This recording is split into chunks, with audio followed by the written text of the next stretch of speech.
Work was good. My sister's checking account was hacked. Oh, no. That's what she's on top of it, but Well, I have those at home, dark chocolate. I'll spend my evening And, tonight trying to get her trying to I scan her put them in the computer. refrigerator, I and my husband. don't know how to do that He from said, distance either. so. "What do you put in the refrigerator?" I said, and now he's eating them out of the refrigerator. But Yeah, I don't know what they do for the bank account. It's But he's she's okay. diabetic, Her so, bank you know, called, he can credit, reach it was a out. credit union account, they called her and said, this isn't you, we know it, so we're freezing. So, now did you send me word? Yeah, I was, yesterday we were sitting Yeah, there. I don't think I ever got it. Really? Now, There's a theme. more. Or whatever it was he said, so and again, it's just, it's, everybody is hard, so it gets, you take yours, it's you take our tax free, it's and you feel better about yourself, share the tax that are plus Time's up. Time's up. Heard they, after John left, before they solidified exactly what the criteria was. And he's kind of drafting, and it's like, well, this study was rejected, we're insured. And Did you go, see that play last night? officially, I was already sleeping. Just a couple, Which I think watched is just a little bit of that, not much. No, there was a I play don't know for sure, where and I'm not sure who, so how do you start telling was people? extremely do interesting. things when- Major League Baseball's got a major problem, if that is in fact, So What again, happened? he's working. there's a guy on first, there was no outs, and the guy at the plate hit a dribbler back to the pitcher towards first base. So between the pitcher's mound and first base. And he took off, and by the time the pitcher got the ball, he threw it, and he ran straight down the baseline, okay? On the inside, between the baseline and the grass, on the infield grass, straight down the line, he didn't veer in any way, shape, or form. Put his foot right smack in the middle of first base, okay?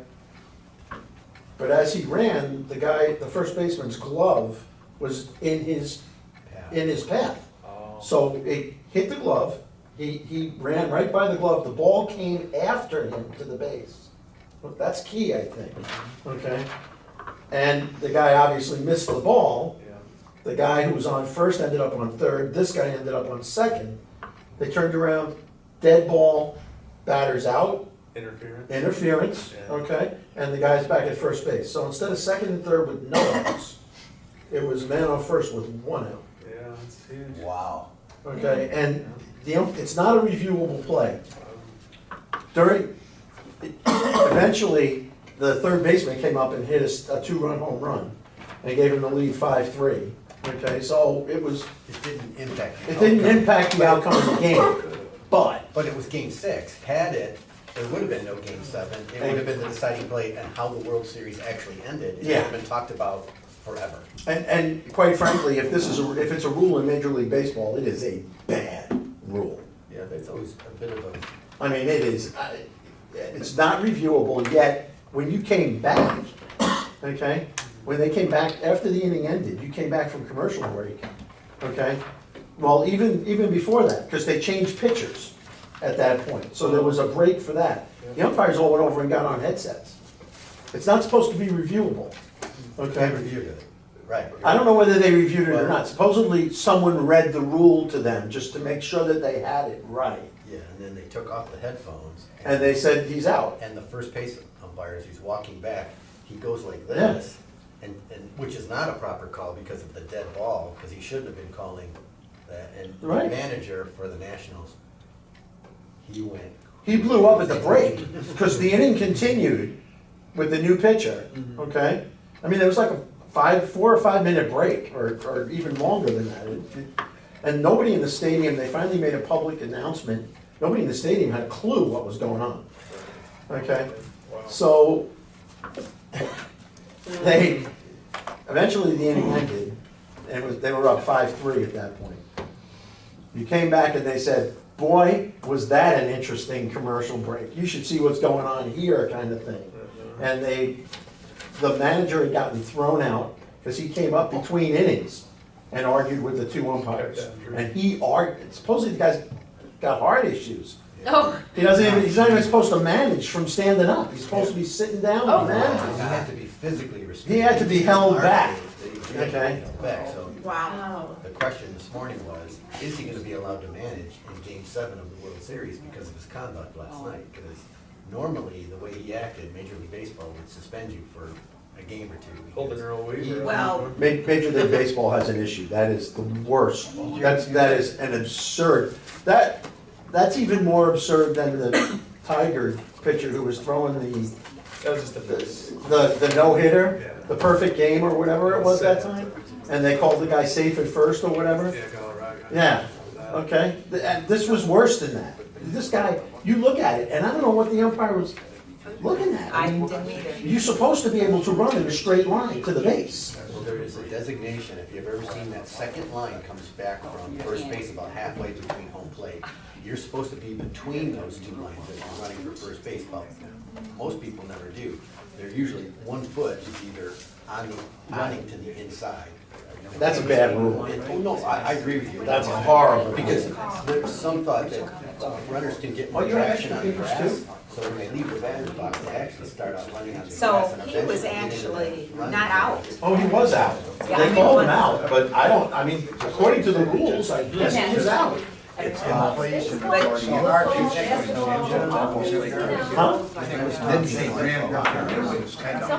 I don't think it was interference at all. The ball got there after he. I'll call him TA again. Okay, so, I mean, I know. he was safe, one way or another, he was safe. He was safe. And then I saw him watch the review of the play, and he was 8% on their safe. annual rent. But Monaco wanted to get rid of their pilot status and move them No, to- it's not. I'm sorry. Oh, it's- it's horrible. There you go. You can't get good help anyway, No, I got it. Rent. I have it. especially in the clerk's office. $465 bucks a Yeah, I don't month. think I have it. Oh, so they're charging. Yeah, so for services, so that doesn't go on rent, so there's no tax revenue coming out. It's Are interesting. you gonna try and justify the voting increase? Is that what this is about? 108 units, and you go up 450 or 465 a month, and then times 12 months I out of saw the year, that how last many night. millions is Because that? I tried to go through with It's it. easy work because it's for services, And the right? services are under a different company. I was like, Yeah. oh, voting, and I looked at it, and I was like, oh, I'm not gonna look at this anymore. It's only like 4 or 5 lines on it, isn't it? On the one page here? I do not. Sorry about that. I don't even have enough right now. That's fine.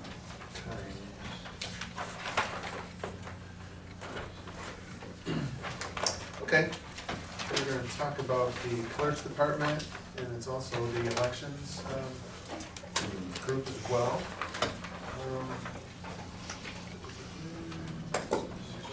Let's go to the, multicolored sheet just real quick. Clerk's about on the first page of the multicolored sheets, about halfway down.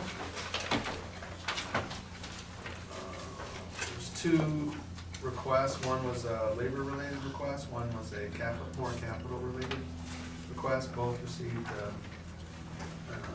recommendation by the supervisor to proceed with those.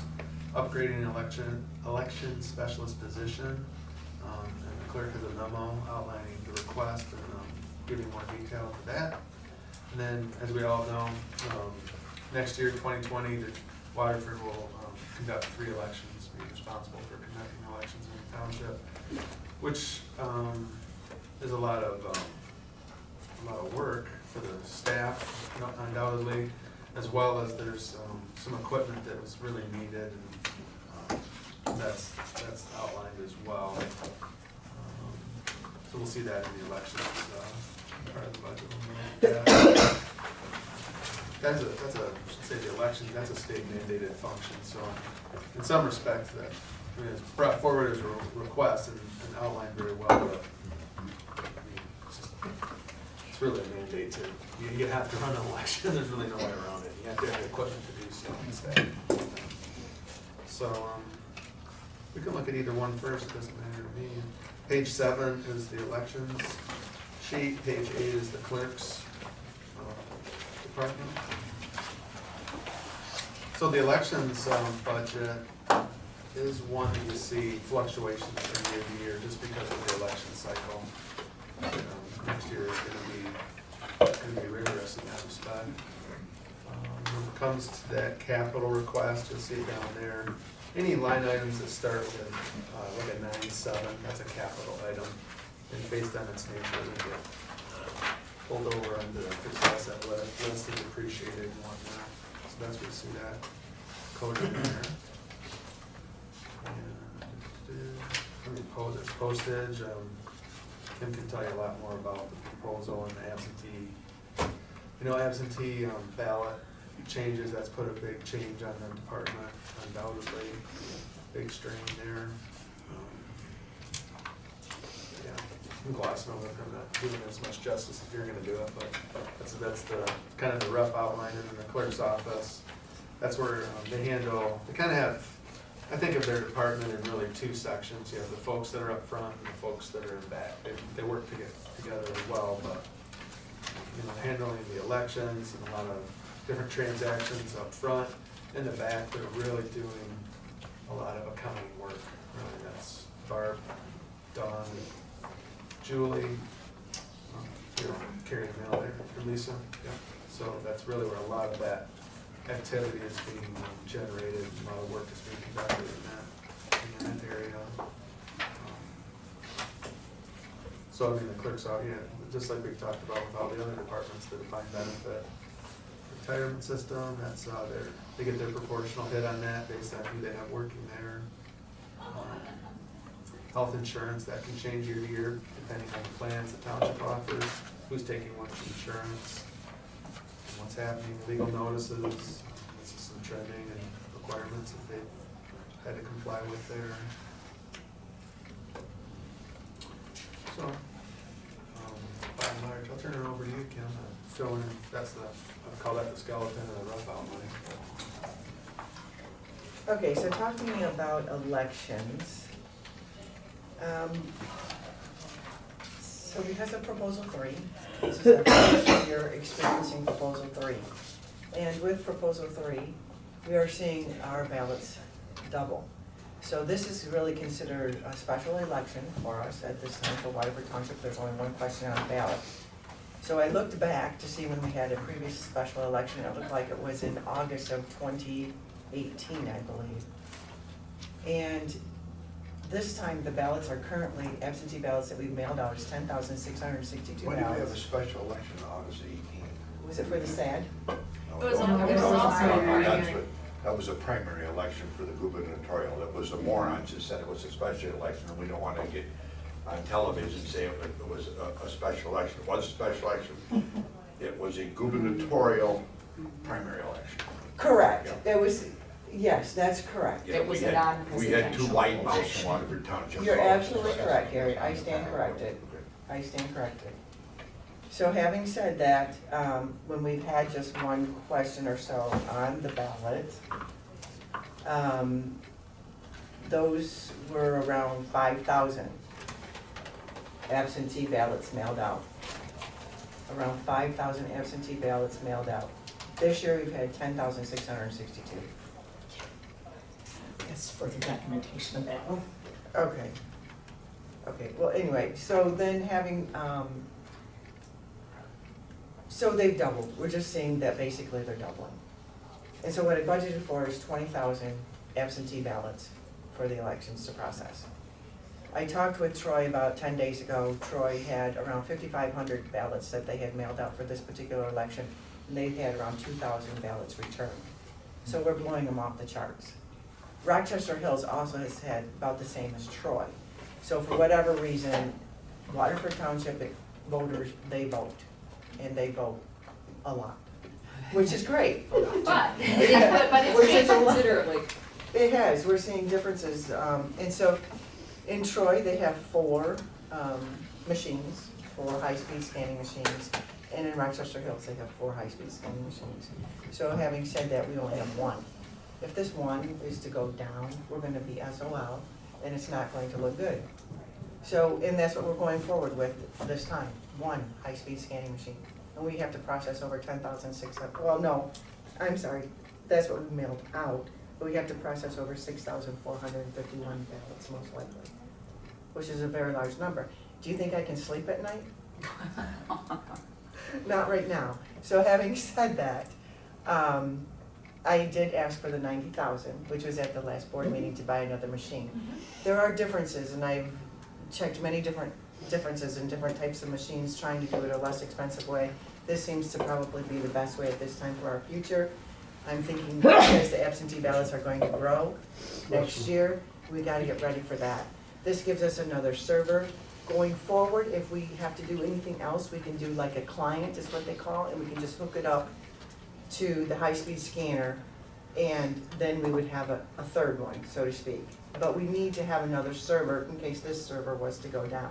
That's the reason why I went for the full high-speed scanner at this time. So, for next year, I've added people costs a little bit, and I've added that. Now, as far as the high-speed scanner goes for the 90,000, we can either purchase that this year, we won't have it for this election, but we can either purchase that this year or we can wait until next year depending on how our financials look.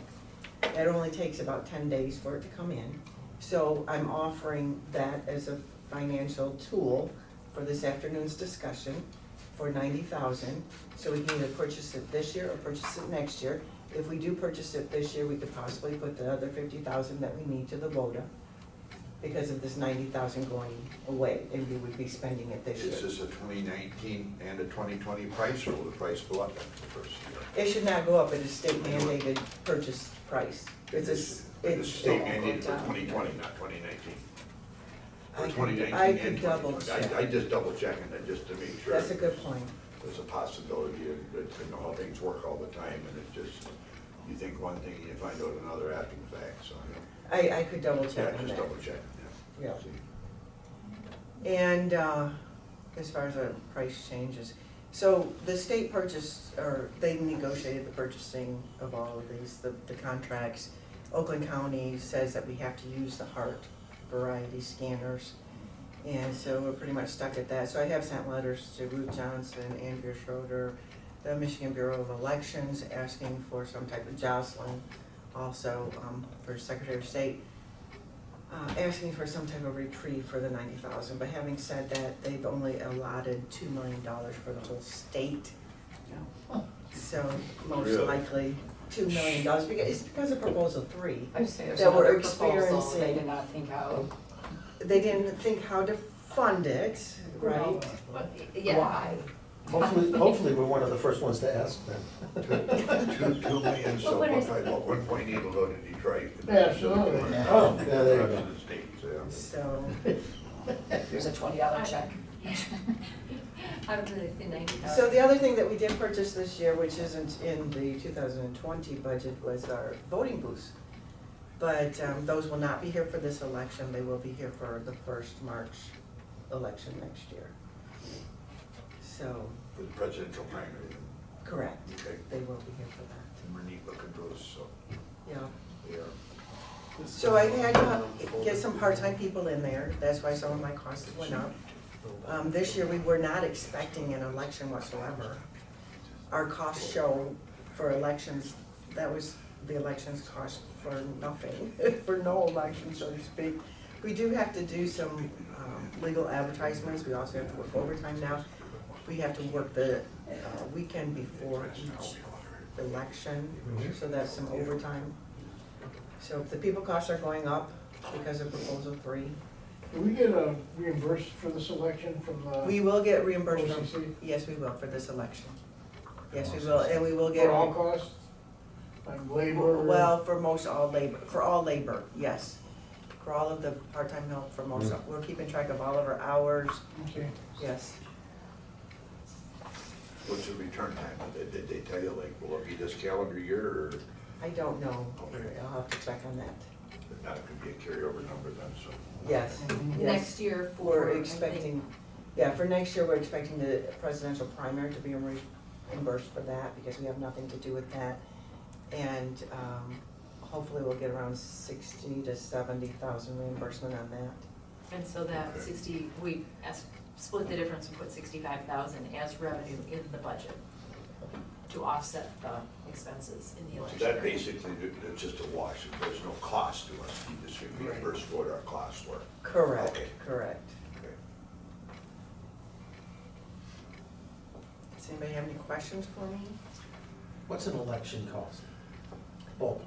From what I'm seeing, Just ballpark. 100 grand, 120? I'm guessing around 100, yeah, 130 maybe. 100 to 130. Mhm. From what I'm seeing. And that's just every election. You have to man the 21 polls. Yeah, no doubt. You have to Yeah, it's, process all the absentee ballots, so. you gotta get them all out. Time people to come in and serve for the election. Yeah. Yeah, absolutely. So we did put in a new box out there, a drop box. What I was finding is a lot of people were coming in and dropping off their ballots, which is wonderful. I love seeing our residents. But having said that, it disrupts my office somewhat. And so that's when they would make mistakes possibly getting up, you know, to take the ballots in. So if people were to use the drive-through, then we can look at those ballots. If they forgot to sign for whatever reason, we can call them back at our own time, where we set aside a time like on, you know, throughout the day, and then we can call those back at on our own time and not get interrupted as much. But now we have the trash haulers, people complaints coming in. Yeah, it's busy. No. So it's extremely busy right now. We're trying to field all of I hope those. people don't drop trash in those drop boxes. It won't fit. It has a very small Okay. slice. I did the research on that too. So we got a waterproof one, Okay. and yeah, the PD can see it, so it's guarded, so to speak, and You know, speaking of slices and drop box and drive-through and stuff, maybe whatever's left over from lunch here, we can have a little curbside Yeah. food sale. There you go. there you go. Sell some slices of pizza and drive through there. Any sandwiches left from yesterday? A little watered down because it was raining, but it still tastes good. Absolutely. So, as far as the employee increase, she had not been put back to where she should have been from a long time ago. If you look at the email that I had sent you regarding Rochester Hills, we are lower than them for sure. And if anybody has any questions, please let me know. When Kat came down to the clerk's office from, I believe it was The assessment, she development, was. Code enforcement. code enforcement, did she take a pay decrease or? Yes, yes. She did take a pay. $10,000. 10,000? A $10,000 pay decrease approximately, and she's never been put back up to that. I would guess my question is, why would she do that? It was the Teamsters, that she was bumped. Oh, she was bumped, it was C- Teamster, CDBG and. somebody took her and so job forth off. Were Oh, being we're okay. consolidated Okay, by a lot, and I think she just Okay. felt that she needed to move, otherwise she would maybe just get totally bumped out. Okay, The jobs So, were being and- cut and and- stuff, and she had eliminated her position, she's had to go back to.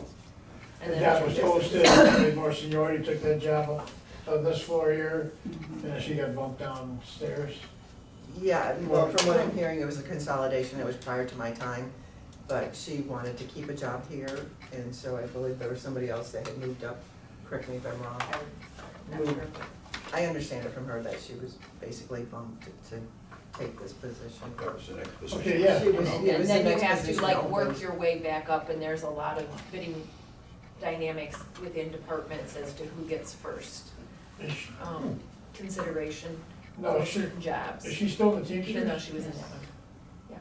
Yes, So what happens, I mean, we give her a raise, what about the rest of the union people there?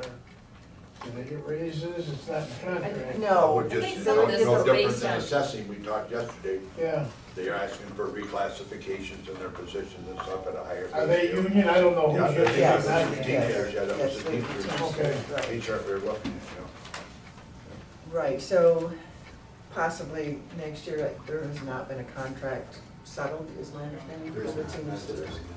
So we're anticipating possibly a 2% increase Okay, as the normal type of increase. Yeah, we're not creating a position that isn't there, they're just bumping to the next level up in the the next position. grade. That exists, I see, okay. correct. Gotta put Okay, her back. I didn't quite understand. Yep, Plus, I think a lot of it you're trying, is merit-based, meaning the responsibility within that department, or our It's department, greater. is greater because of these elections. It was there before, but now, there's, with proposal 3, There's even a big change in the dynamics of the office and how it needs Oh, to yeah, work. we have to keep on top of everything, I mean, and we do.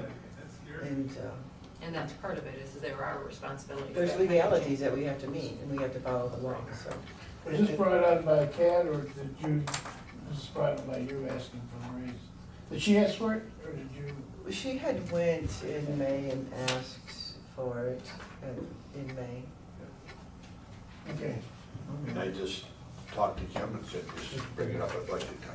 I haven't understood Which it. was also what Paula was doing with I review. did. Yes, I saw the Oh, inequity, yeah. I saw the inequity. Which one? Okay, Makes sense. I have no problem with it, I'm just asking questions on them. Well, she did 3 I wanna elections, understand. she'll be working a lot. Yep. She's gonna be Well, working she's, on it. I'm sure she's very valuable up there. Well, again, let's give you the idea of what kind of employee, she fell and broke her wrist on the job recently and came back and then was hauled out of here in an ambulance recently. And now look, she's back working. She's back again, so yeah. Yes. Yeah. Unless it's- she just keeps coming Yes, back. she Just like I said, she's old school, just I gotta be, I gotta be, she's not, I'm gonna get on the dole and get on the system and get. Yeah, real work. This was an inequity that had been She knows- happening for quite she some knows a time. whole- Okay, I have no problem with Yeah. it. What's that? But She knows a whole lot of the stuff that masters goes, can answer a lot of questions and not just in the first. She's a valuable, valuable resource for me, Yeah, okay. just. And in my short time here, I've been approached by several different sources to tell me what a hardworking, conscientious, knowledgeable employee she is. Okay. That's just It's, come across my desk several times. Yeah. no questions. Okay, Okay, any questions? No, Okay, I thank answered you. enough, didn't I? Right on. Don't answer On the well. breakdown of that too, right to the penny of what it's gonna cost. Okay, Yep. thank you. Mark's next. Where you going, he Mike? passed his. I thought you sit in the seat. Oh, look at him, you got a promotion now. It's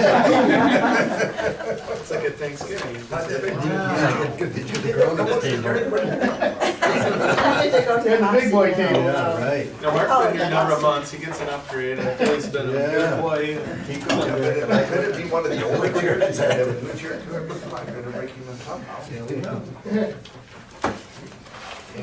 Hold on. Hold on. Fiscal and No, HR. it isn't, barely. Fiscal and HR is on page This is gonna be 9. quick, I can see that.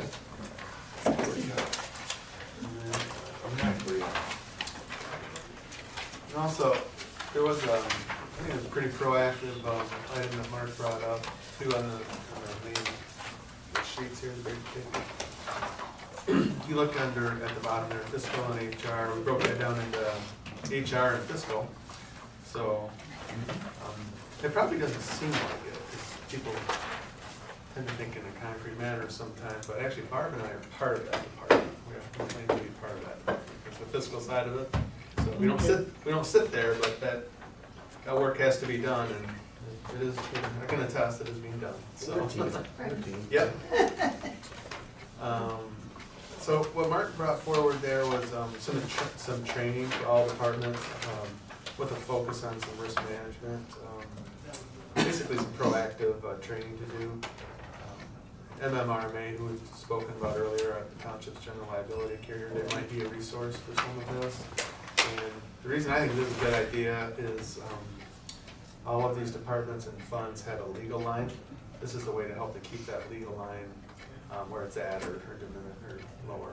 And if I may, Derek, where I came from the city of Warren, there's a lot more litigation in Warren that there is here, and I've been deposed on a number of occasions. And plaintiff attorneys, one of the first things they'll ask you when you're being deposed is, what kind of training have you received from, in this case, Waterford Township? And I think that, and we've been lucky, and we don't have a lot of litigation, but as a society, we're becoming more and more litigious all the time. And so it's one of the things I've looked at, and I thought, we need to have a proactive approach to this and start to get the department heads trained and get some things that will be, then we will keep in human resources as a checklist of things that you've been trained on. But even further than that, I think even on the entry level, we should be doing some of the things that are very good are in the handbook that we give new hires and they sign off that they've read it, but I even think that we should have a little more training, maybe a video, sit down and watch some videos and again, put that into their personnel files that they have been trained on that. I think all of that would help us and actually pay for itself in prevention if litigation was ever, hopefully, knock on wood, we're not there, but, eventually that will come our way. No problem. It will happen. And so I just thought it was a good thing to look at. And again, using the MMRMA and some of our other resources that might be cost-free, we're certainly going to look at those first. But I thought to have a small budget to work with throughout the year would be a good idea for human resources and the township.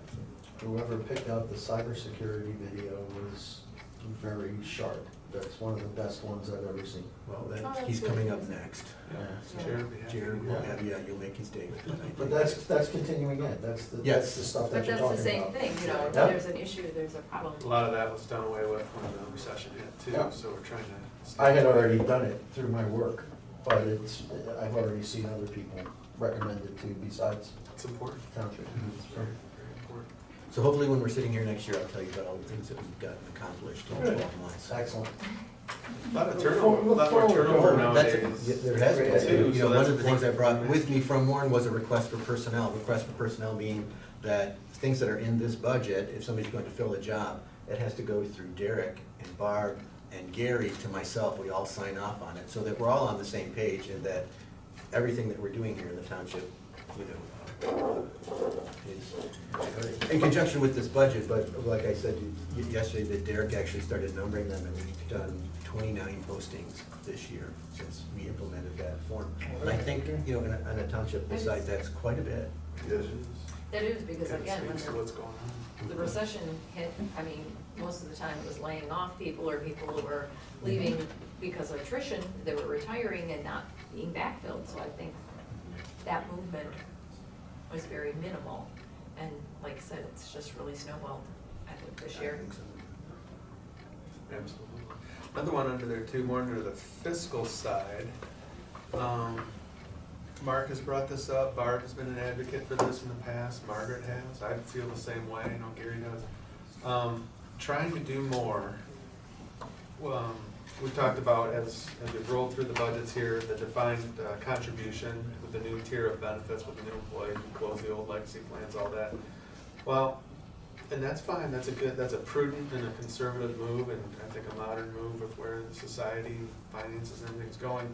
But along with that comes education and personal accountability for the employees. But we kind of all feel like collectively as an employer, we have some kind of a, if not legal, we have some kind of a moral or ethical, you know, obligation to bring forward more training. And it's one of the things we struggle with too, is it's kind of like this budget thing, and I can see it and I get it too. We get a little tired, a few little yawns and stuff, but come on in for a meeting on, you know, large cap versus mid cap Yeah, versus so- your so- retirement, and people are like, oh Yep. man, I'm not doing that at lunchtime or whatever, so.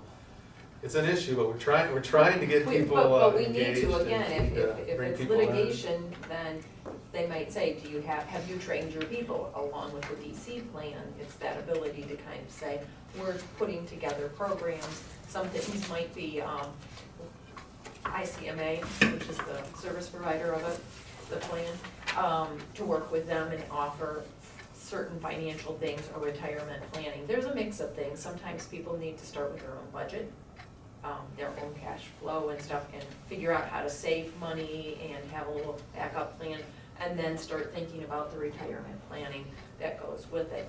But it's We right have, under. we've signed up more people with a new agent representative with Sandra for ICMA than we've ever had. Cause I get copies of the sign up. Oh, good, yeah. That's Yeah, excellent. so. Is there an employee newsletter? Yes, it's, Something online? Anything?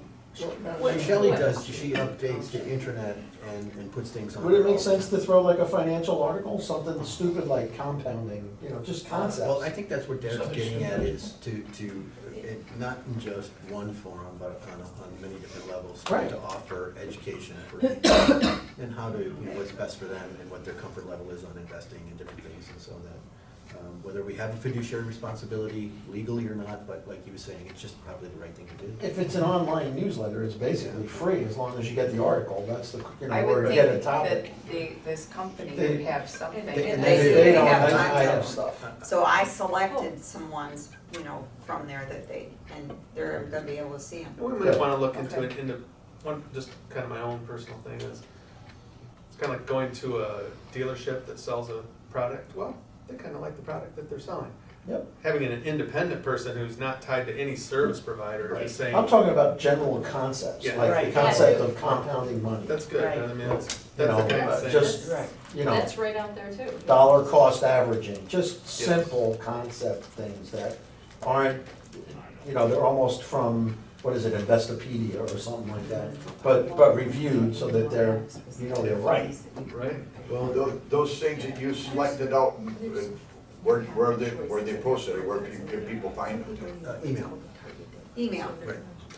I sent it out email. You send it out by email, okay? Email to Retire everyone, in 30 years. not just so the they- ICMA recipients, every And then it's employee got it. But Everyone in the beyond township. that, Yep. they can't make Yep. choices, but they And then I've been following up on it, and like I said, we have more. It's like- So they do have the option. We had a woman that To go outside retired, and I and do not think buy. that the employees had faith in Yeah, her. as long as. And we have a new representative, and so I think that's why all the Makes people sense. signed up. It's not, this is existing employees, not people that are coming into the system, these are, Yes. they're They're people existing. transferring over to There's a lot of ICMA. them. Yeah. Okay. Okay. But not just that, the defined benefit people are included in this email too. You know, they Right. get a pension, but yeah. All the employees, right? Yeah. Township wide, yeah. You need a DC vote. Yeah, and it's going to be, they're offering a one-on-one, I believe it's, December 20, 21, and 22. I mean, November. Okay. So he's gonna see, Within that. I think they, yeah, they do have certified financial planners on their Yes. staff that will Yes. come in and meet on an individual basis. And again, they Right. just don't They talk just about your don't get that ICMA far. account. no, And so You know, it's they'll not look yet at your whole big picture on all It's of like your. Wednesday, Thursday, Friday, isn't it, that they're coming in to do that? yeah, I think They so. used to have a guy, and I forget his name, but he was excellent. I've asked about him, but he unfortunately had some health issues and he had to retire. We were utilizing him and Warren. Once a year he would come in and, man, he was popular. He was so dynamic and, yeah, it was really a good experience. Yeah, Thanksgiving, And you have to 28th, research and that's a on Thursday, how so they're doing. 20, 21, 22 would be Okay. Wednesday, Thursday. Right, Yep. And this is free to us, correct? Yes. Yes. It's part of the Yes. service. Right. Yeah, it's Yeah, just part of the service, I just wanted But- everybody to know that. Right, and what Derek was thinking was bringing in somebody and having some funds available to bring in somebody that's even independent of ICMA or VALIC or any of the financial institutions that we're utilizing here in Waterford to give people, whether you're defined contribution, whether you're defined benefit, some continuing ed and help people make good decisions. General Motors would It's do a- that. It's a different world as far as To your piggyback benefits. off of you, financially speaking classes every so often. I'm just They talking would about throw general out a topics. brochure, yes, they would throw out a brochure on the internet Mhm. to all employees, whether they wanted to read it or not, it was their choice. Right. Yep. And, yeah. Yeah, I mean, So, I general, mean, just they're- little, you know, just, you know, word of the month or whatever. you know. Right. Just dollar cost averaging, you know, what is it? Why is it beneficial? Yeah, concept, you know, Yeah, just, it was you know, just a something financial is still, scheme. you know, And compounding. then they would hold the lunch and learns, so every once in a while, if you Yeah. wanted to bring your lunch and have a group together, they could do a lunch and learn, they called it. Mhm. So, Those are all good things. And I tried using Keith Souton, you know, he was the deputy at, and he was 101, you know, your financing, you know, financial health. But he got, like 5 people showed up. That's, we're always fighting that battle. Yes. And that will always be, but I think the more they kind of understand that maybe on a consistent basis, you know, once a month on the last Thursday and alternate it the next, or 2 months, you know, Or maybe a once different per day or quarter, whatever, or yeah, once something. per quarter, But the more maybe. that you offer it on a consistent basis, then they think, oh, maybe I'll take that one. But now I think in the past, we've kind of been. And you would think you'd have to hit do or it, miss. but sometimes you can incentivize those by attending put your name in a. It's just a raffle. some Yeah. sort of Or a raffle. gift card or something Yeah, like that. some sort of. Or you can even say, you know, if you start to get people interested in, say, something that you put online through a newsletter, you can say, if you want to hear about, if you've been paying attention to these and you want to hear more about these topics and more, come to see so-and-so. Well, once we get it off the ground, Yeah. Yeah. Honestly, word of mouth, one employee telling Sure. another how Right. good that was is probably, you know, the best advertising that you're gonna get, so. I agree.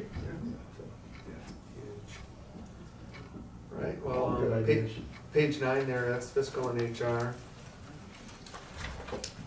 So largely, I mean, this budget as far as biggest changes there is, conferences and training, and that was based on the recommendation to do some more employee, and we'd probably just code it there under this department, and give Mark the, put that under his charge to code it and pick out the service providers and do that and whatnot. We've got 2 people that are coded to this department, Mark and Arlene. When it comes to like my salary, since I work for the water and sewer department, the Maximus study calculates that, and half of my time we've calculated is, related to this type of a function. So that makes the water and sewers administrative fee that much smaller.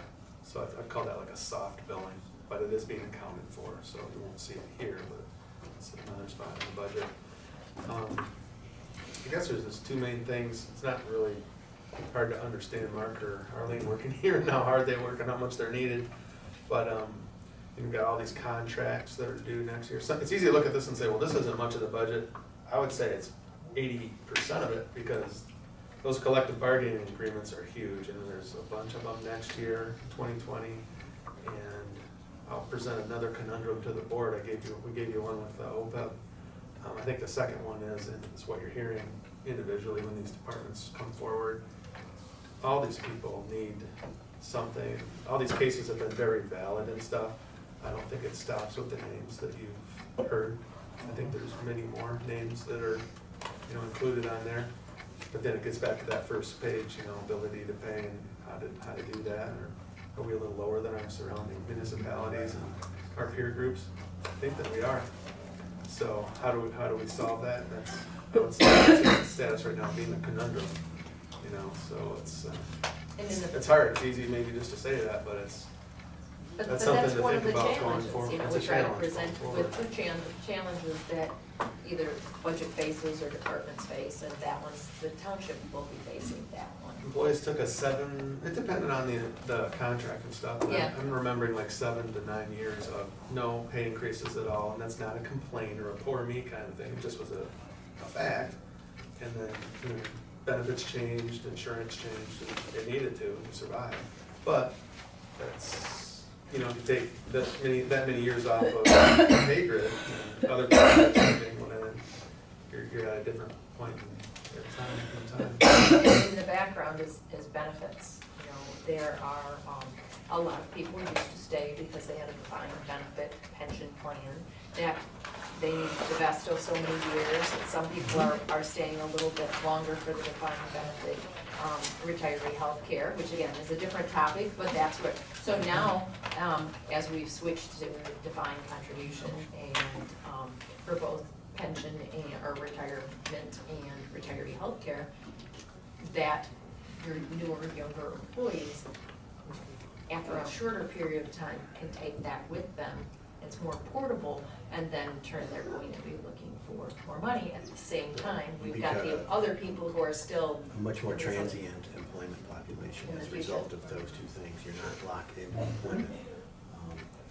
And not to generalize about millennials, because we could always have that conversation, but, statistically speaking, they're always looking for new jobs. The younger generation is always, Very transient. very transient, and it's just part of, You almost have to staff up for that, yeah, you almost do, and, because you have to train them and then they leave, and then you have to train another person. And Yeah. you have to have somebody there in the background to keep the things running. sometimes it's a good thing, you can bring in fresh ideas, and you can bring in talented people, and you have to look at it that way. But, yeah, it's certainly different than it was working for any municipality 20 years ago, that's for sure. There's always been a certain turnover. Always. Yeah. There's more of it. There's more of it, right? Yeah, it will continue, the trend will continue. So in the contingency lines throughout, like the general fund, fire, or all the lines, water, sewer, we calculated the salaries, put in a 2% increase.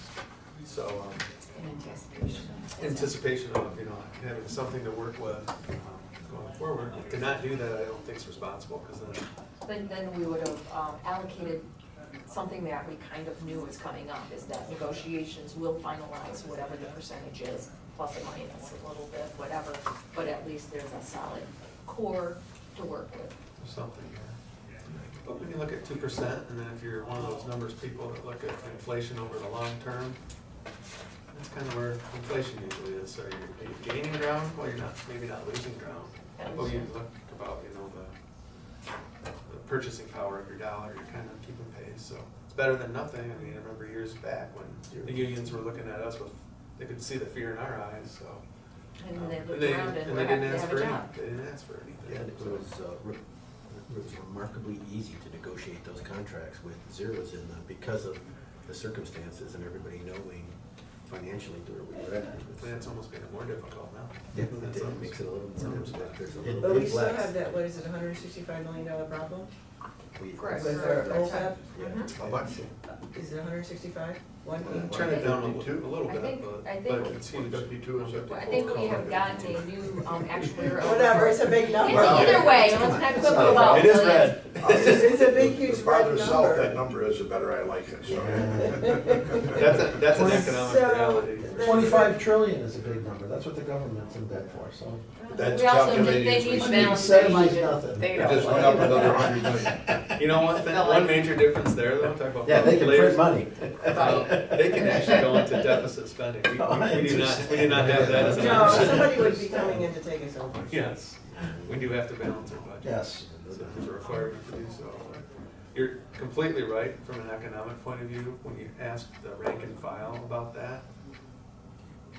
Yeah, you know, I mean, yes, to a point they get it, but part of it is, But every time we hire an employee who's getting retiree health savings accounts and not working towards retiree health care, they become less and less invested in that problem, the more employees, or True. when going to collective bargaining, when you say, we've got this really big problem with retiree health care, and they say, well, 65 or 70% of our membership now is participating in retiree health savings account, it's a tougher. Oh, Regardless, absolutely. it goes on top of that, And yes. every time somebody retires, when you hire somebody, it's going, But that's the reality, the cost doesn't go away regardless of what your workforce is, the cost is still there. It is so And that. it's inherited, it is. it's an inherited cost, but you still can't, Still needs to be addressed. Yeah, and we have to take care of our legacy costs. just like you're gonna ignore inherited revenue, you're not gonna ignore inherited costs, it's just all there is to it. for sure. Jared. Yeah. What fun. Thank you. Thank you. Thanks, Mark. I can get Jared. Rotate. You don't have to move even if you don't want to. We rotate. Where's Jerry? Where's it? I see it now, it's right behind you, it's perfectly hidden, it just on the arm stick up.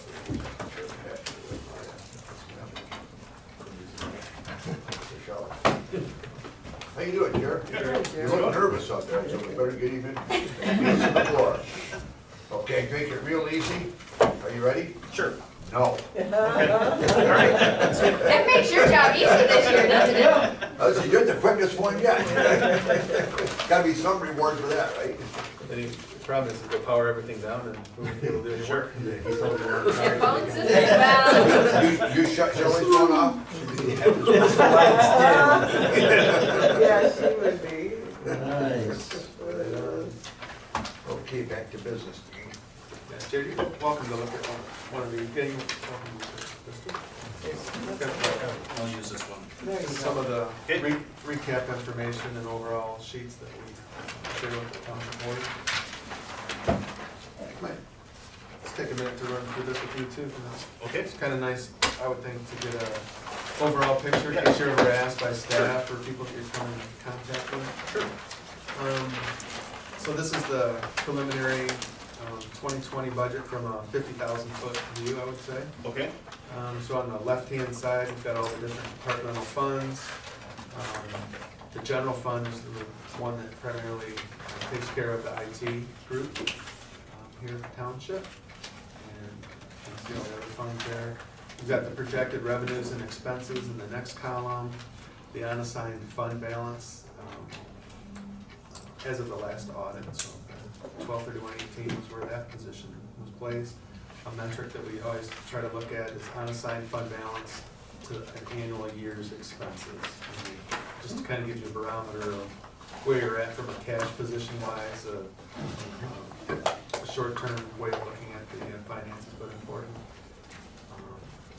10-15% being on the low side, you see you got one fund on the low side, and 25 to 35 is a healthy target and something we try to shoot for. So you can see the general fund, it's a black number, which is good, but it's essentially, it's committed, it's balanced, and adding anything new is a challenge at this point.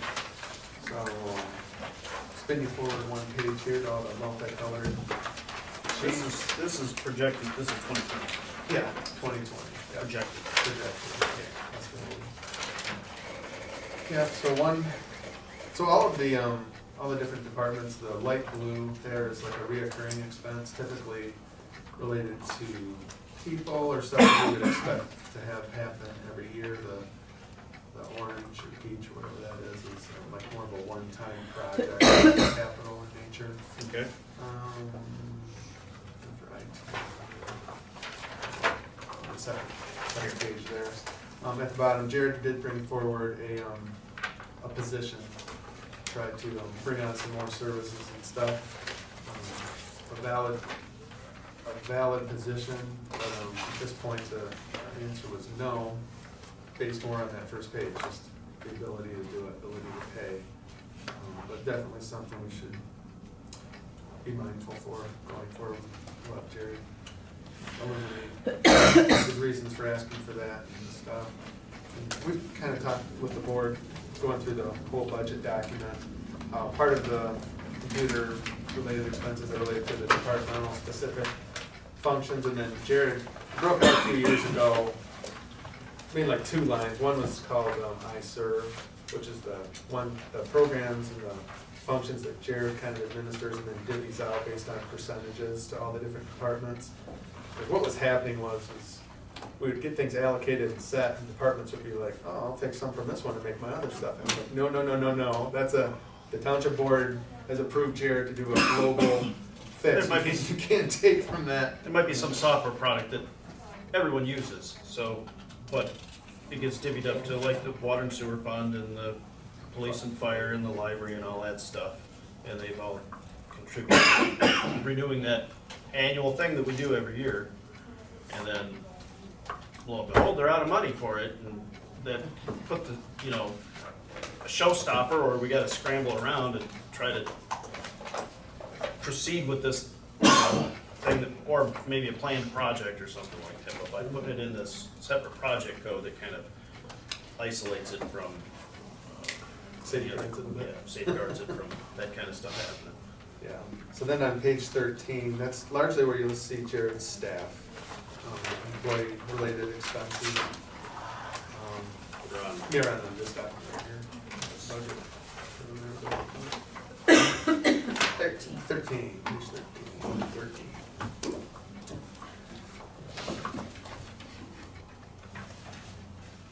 So, I mean, largely, not too much has changed from last year. We've got that defined contribution expenses are larger, like we talked about, with new employees. all these numbers are just, Payroll. it's just what Bonnie tells me, and I just plug it in, so.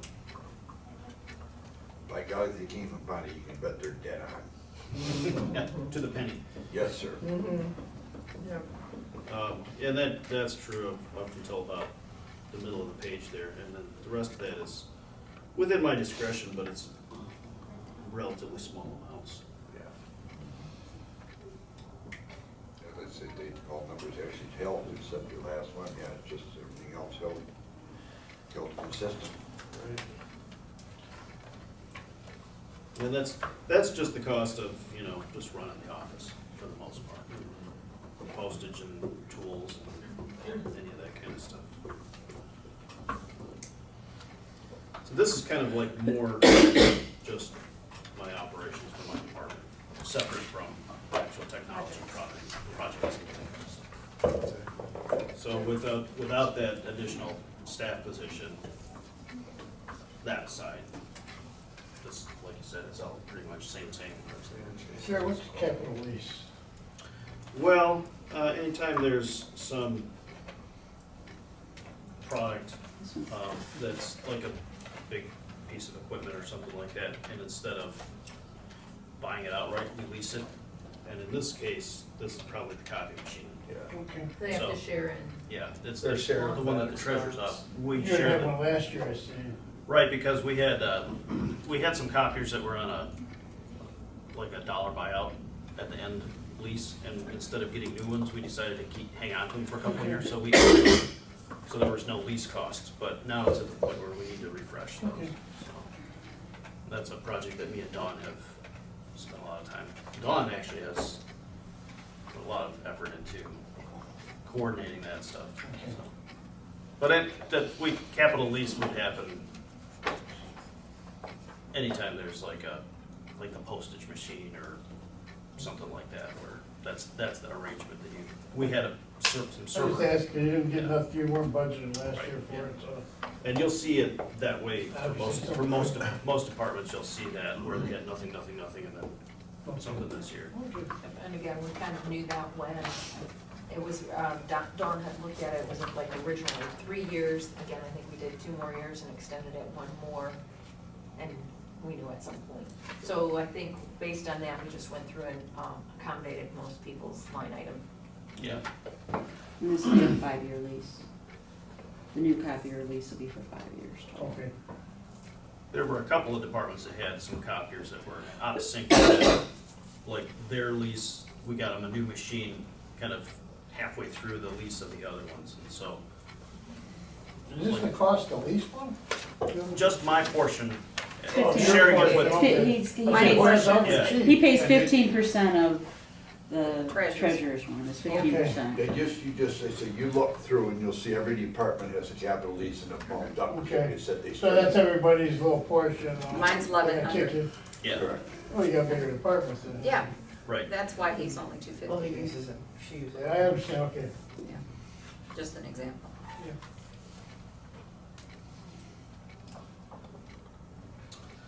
So I've already been told no. Sorry. But, I mean, if you want me wanna to pass those up? Go ahead. go into the details of this, just take one and pass it around. I think it does set the stage for the reasoning Doesn't mean that why it's not it's valid, that's Yeah. just. Right, because there's several departments that kind of came through with, One of the things that, Thank you. kind of a point that I'm not sure if I made real clear in the last meeting, but, you know, had more time to think about it since then. And one of the big headaches that we have is just keeping track of all of our stuff. We have roughly 1,500 pieces of equipment that are on the network. If you add the new phones that we just put in place, it's another 400. And it's a challenge to keep track of where everything's at. These are assets that we have to secure. We have to make, if they're like the PCs and laptop type devices, we gotta make sure that they're up to date with current software patches, malware protection. But it's tough to do that when you don't know where they all are or what you have even. And it's a moving target all the time to keep track of that stuff. And it's always like but the staff that I have, their number one priority is making stuff work. Keeping track of stuff is always second, third, fourth priority. Not only for security purposes, but for software licensing. We have to make sure that we're compliant with the licensing requirements of the software manufacturers. Microsoft has been known to, fortunately this has yet to happen to us, but it could at any time. Microsoft will come knocking on your door and say, show us all your records that shows that you have valid legal licenses for all the copies of Windows and Microsoft Office that you have. And that's tough to do when everything's all scattered and you don't know where stuff is. And we make an attempt to keep track of that stuff. We got some software that helps us with the inventory, but it takes somebody to feed and care for that information. Do you do a yearly inventory? Which it would be a good thing to do, but we don't. Okay. I mean, Do you that's- barcode your equipment?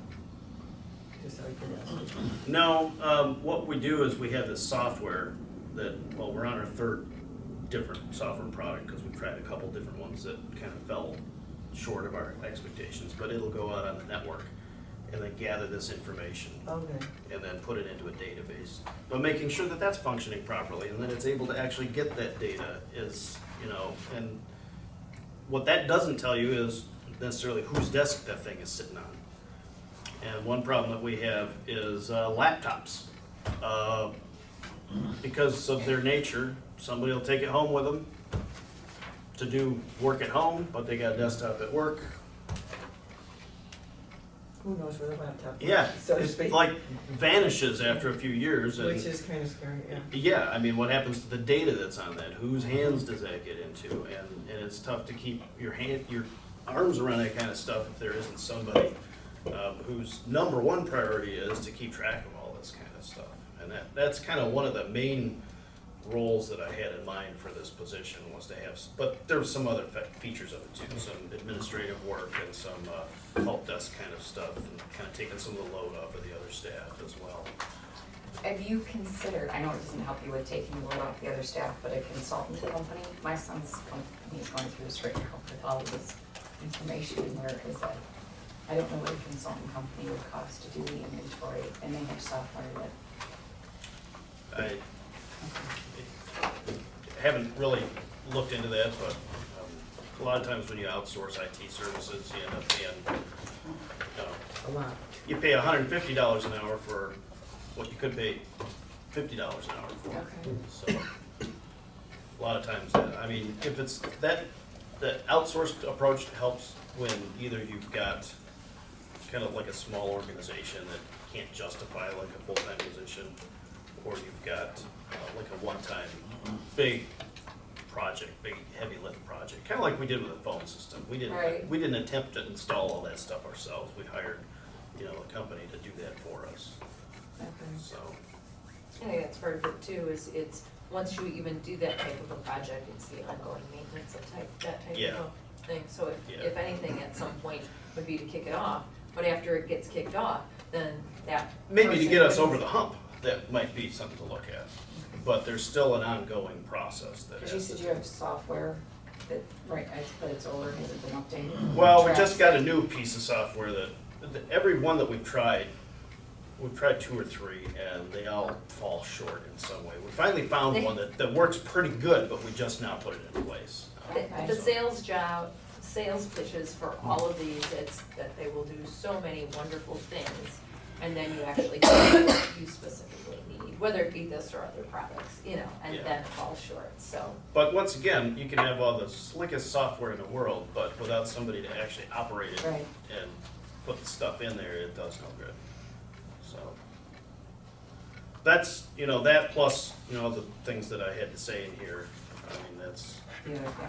the other aspects of this, trying to help them to man the help desk and, field some, lower end requests from users and that kind of stuff. Can I ask a question? Why was this request denied? So what's Now, the it's number in on the the budget. second page? Is it plus or minus? Somebody else take it through. Yeah.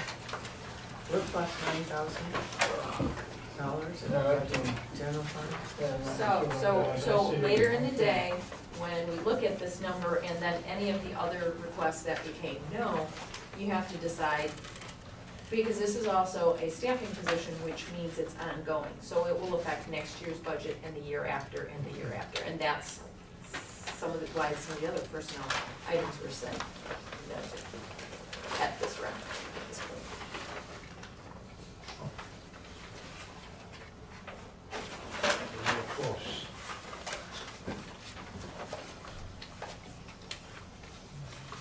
So, that's a lot of what I had to say about that. But in turn, that is again, it's the understanding and moving it forward, and that's Then if- something that's needed along the way, whether it's now or maybe in the future. It's something that can be reviewed or again looked to for next year. And the reason behind it. It's scary though when you've got all this technology stuff all over, you don't know where it's at. Yeah, I mean, it's It's a very valid, you brought up a very valid yeah, point, it's argument it's a for the worrisome position. thing, have this technology out, and you don't know where it's at. And I'm not blaming you, because you're only one person, but, Well, like I But I said, think he's got a handle on a lot of it. oh, there's no doubt about it, he's do the he's best we great can, at what he yeah. does. He does a good job, so. But luckily, nothing's happened, yeah, you yeah. know, for some of the, There's not been a Microsoft audit or a yes. malware event that, We're very, very took us out. fortunate so far, right. but it could happen. You know, so you do a great job, I mean, but it's a word, something that would really, you gotta put priorities, the board put our priorities, do we give a $5,000 raise, you know what I'm saying, down there, and then we have something like this, so something, the board we should all be looking at. From my perspective, everything that I'm seeing and hearing, data in general is being treated as a fixed asset. It's protected in a vault, the same way you would protect any fixed asset. And you do whatever you need to do to protect it, because everyone is after it. It is, I mean, my sister's bank account got hacked this morning. Okay, so that's what she called me, she sent me a text earlier. It's everywhere. Every conference that I go to, everything, cybersecurity and data, because of what they're doing with data, with artificial intelligence. Data is sought by everyone, everywhere, all the time, 24/7, so. At our, last year, you had hired a company to hack us, Mhm. and how did that, were we hackable? Well, from trying to get at us from the outside, they weren't able to. Okay, They were only able to compromise us when we actually gave them a conference room and a jack that was on our network. sure, okay. And then they actually were, and they gave us some things to do, and we're working on implementing to remediate that. Okay. The hackers' technology is getting better and better, Oh, yeah, yeah. you know. The It's biggest, a race. the biggest hole It's a race. these days Who can is keep up? the end users falling for Nonsense. the phishing attacks. Yep. That's the biggest worry these days, more so than them actively trying to hack in from the Yeah, other. it's not even people, it's robots. Yeah. It's bots, What just they call sending out. phishing, just, Yeah. Yep, constant stuff, over and over and over Well, again. it's like those phone calls or robocalls, That's all it is. they just keep dialing people's numbers all the time till they get through to somebody, and it's. Well, this is Rachel from Cardholder Services. yeah. Yeah. You know Rachel too? Yeah, yeah. I get calls from her all the time. On a first name basis, But yeah. anyways, what you had been saying just prior to this, share what you were saying about the video. Oh, the. Yeah, I- that I- talks I'm- about the I- phishing, yeah. I'm licensed in the securities industry, like a broker kind of thing, and we do continuing ed all year long. And, we had done that exact video, and that's why I sent you the email. I was like, you know, if you can save $1 by not signing me up to take it, here's my certificate. I just took it the beginning of October, it's really funny. It didn't really save us any money because but it saved you some time. Well, Because you've already done exactly the one that we just. And it did, was, so. as soon as I did it, because I was the first one in my office to do it, there's only 3 of us, well, 5 of us. And I said, you know, this one's actually pretty good. Some of those things are just so redundant and boring. This one was- Whoever did it, it's a different guy, because I haven't seen anything like those particular videos. Plus, it was done with videos versus like a PowerPoint Right. kind of presentation, which is a totally different ballgame. It was really good. I thought it was very well done, and it was actually interesting. So kind of holds your attention, and you know, that's the stuff that's great. And you know, if you can just keep telling people, still, you're always going to have somebody that they're just not paying attention, and they're like, oh, what did I do?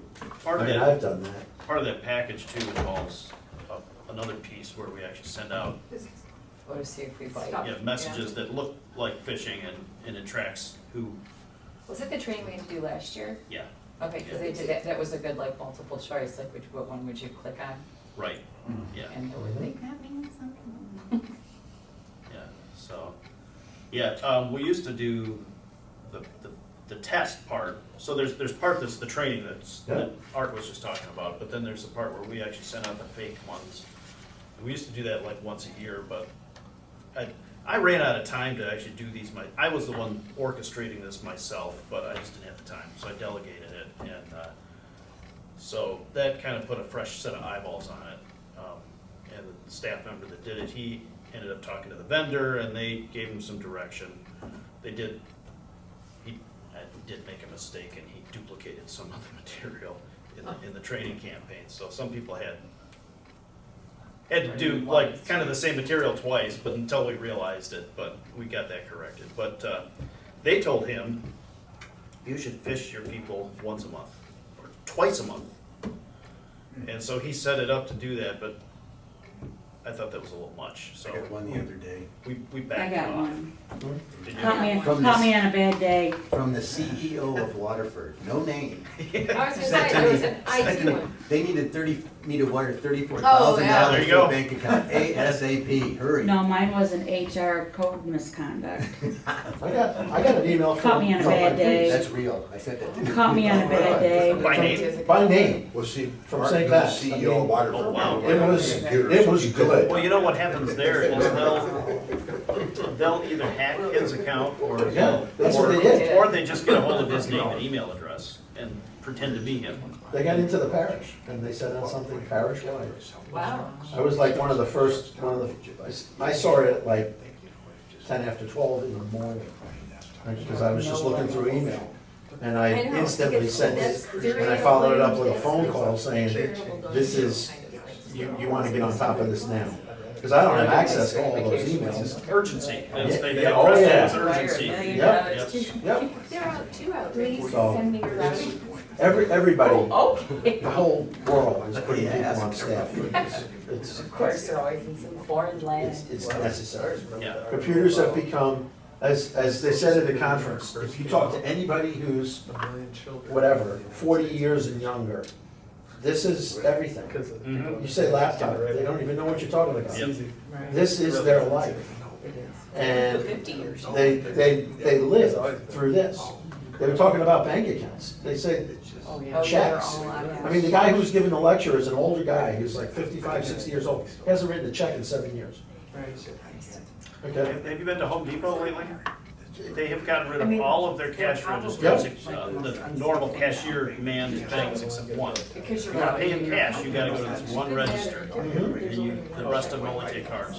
It's just a matter of time before that position is filled. Self-checkout eventually. And in my opinion, it's something, the faster the better. You can. But they won't give us a discount on that Self-checkout from your They phone. won't give you a discount on that self-checkout. Heck no. But you can, you're gonna be able to do it from your phone, actually, just self-checkout. Yeah, but still, you're not getting, they're still charging you the same amount whether you go to a cashier or you self-checkout. You're not getting a discount for checking out your own stuff. Yeah, and, I mean, there was I don't things, like is it. turning your credit cards on. I don't either, because I And that's never not even taken new, that that's multiple special years old now. item. I mean, it's, you know, I would rather have a person. Actually, for a picnic or something.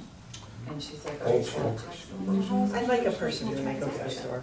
I would do that. I do. If I get one item and I'm in a hurry, I'll go through and go out, but it's like, we gotta work, this has to be worked My into. daughter uses another. That's gotta go, This- at some point, that's gotta go to yes.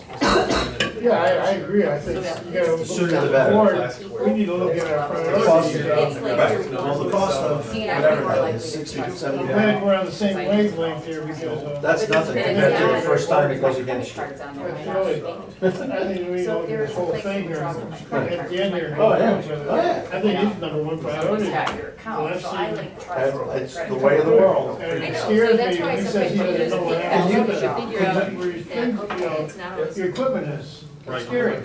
So here's the question, can you actually get somebody who's good enough for that number? There's kind of a low posting. I'm just throwing that out there, That's what I noticed.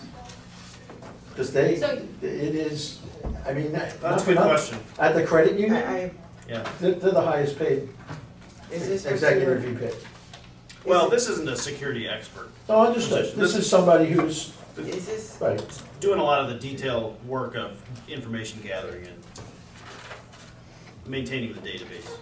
is this what you were thinking? County Yes. So- pays their security, IT security, man, like Okay. some $1,000. An intern? it's a huge number. And they're actually going nationwide trying to find somebody right now. Yeah, that's a thought. An intern, some kind, summer intern. Yeah. That would be a Just good, have to a be- project, that would be a good project for them. Have to be careful.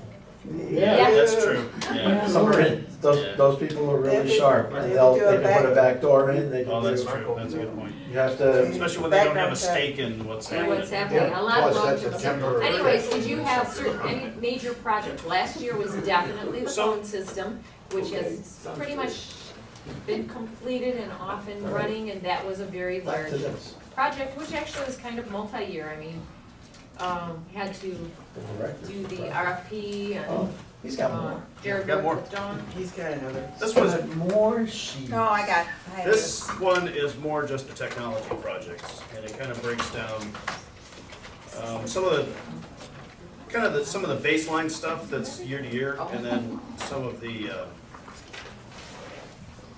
projects kind of specific to this year. We're looking at upgrading our Exchange, server, want to get some Microsoft Office licensing for DPW to catch up with, the rest of the township, because they kind of leapfrogged, they were ahead. And we bought licensing to upgrade everybody else, and then now they're a version behind. Network security monitoring is, I kind of missed the opportunity to include one of the other major components of this. We were presented with a service from the company that maintains our firewalls, Securus. For a service, it's kind of like an ongoing security analysis and planning type of thing. And this document this is the scope of work we were given, actually over a year ago.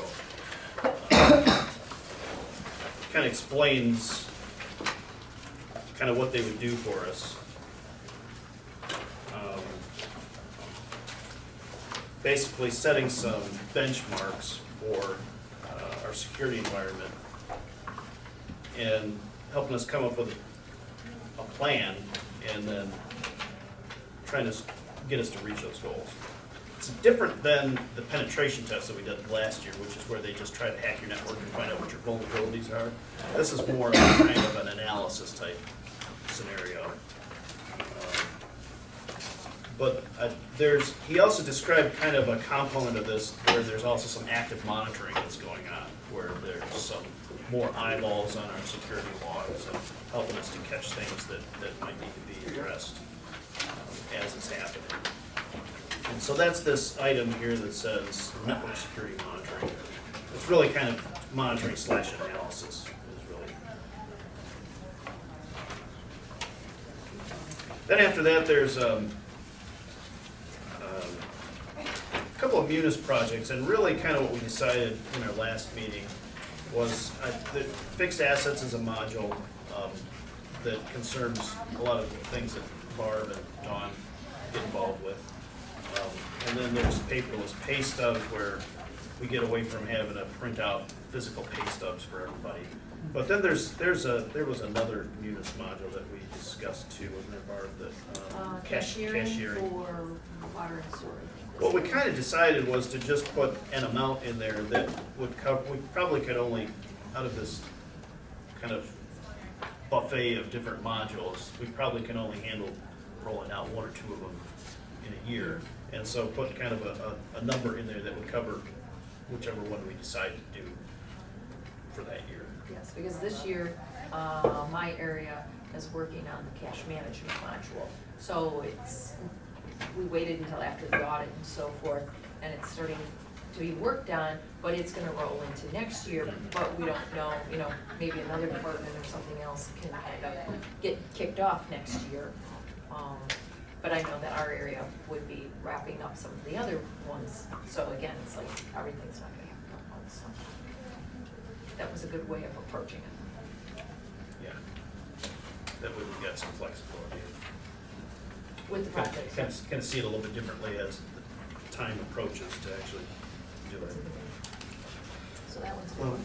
Those are kind of more software related and software and consulting kind of related. And then if you go to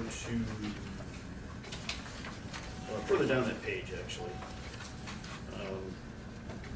offline backup storage. So what this is a device that it's also security related.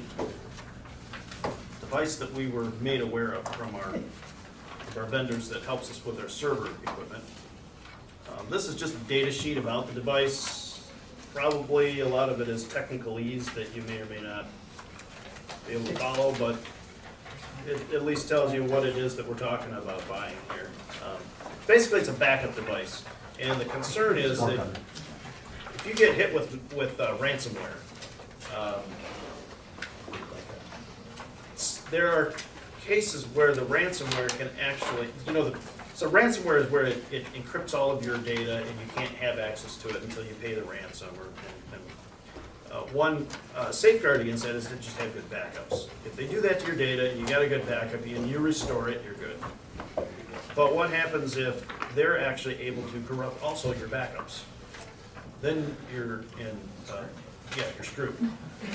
And that's happened many times to a lot of organizations. And the point of this device is it isolates your backups in a way that puts it out of reach from any kind of a ransomware attack. And it just gives you, it puts it another remove away from the reach of something like this.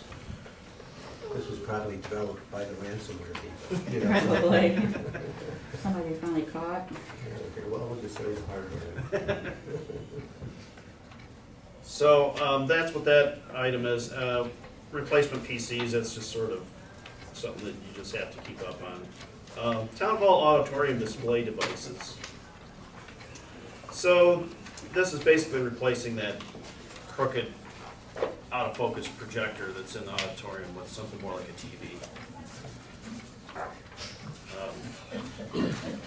Nice way to put that. Yeah. Tell us how you really feel. Darn it, I was just getting used to it. I need glasses for that. You know what would be great is in the back, if we had a prompter so that we could see everything that's on the screen. As we're sitting there, we can Right. face it, right? But that's not benefiting necessarily the residents. We're not going to go there, but What you could do is maybe just everybody have a little monitor sitting right in front of you. it depends on cost. We'd have to, Yeah. it would depend on the cost. That would be a lower cost way to do it. And probably easier to pull off in that room because there's not much place. Might be able to do it online.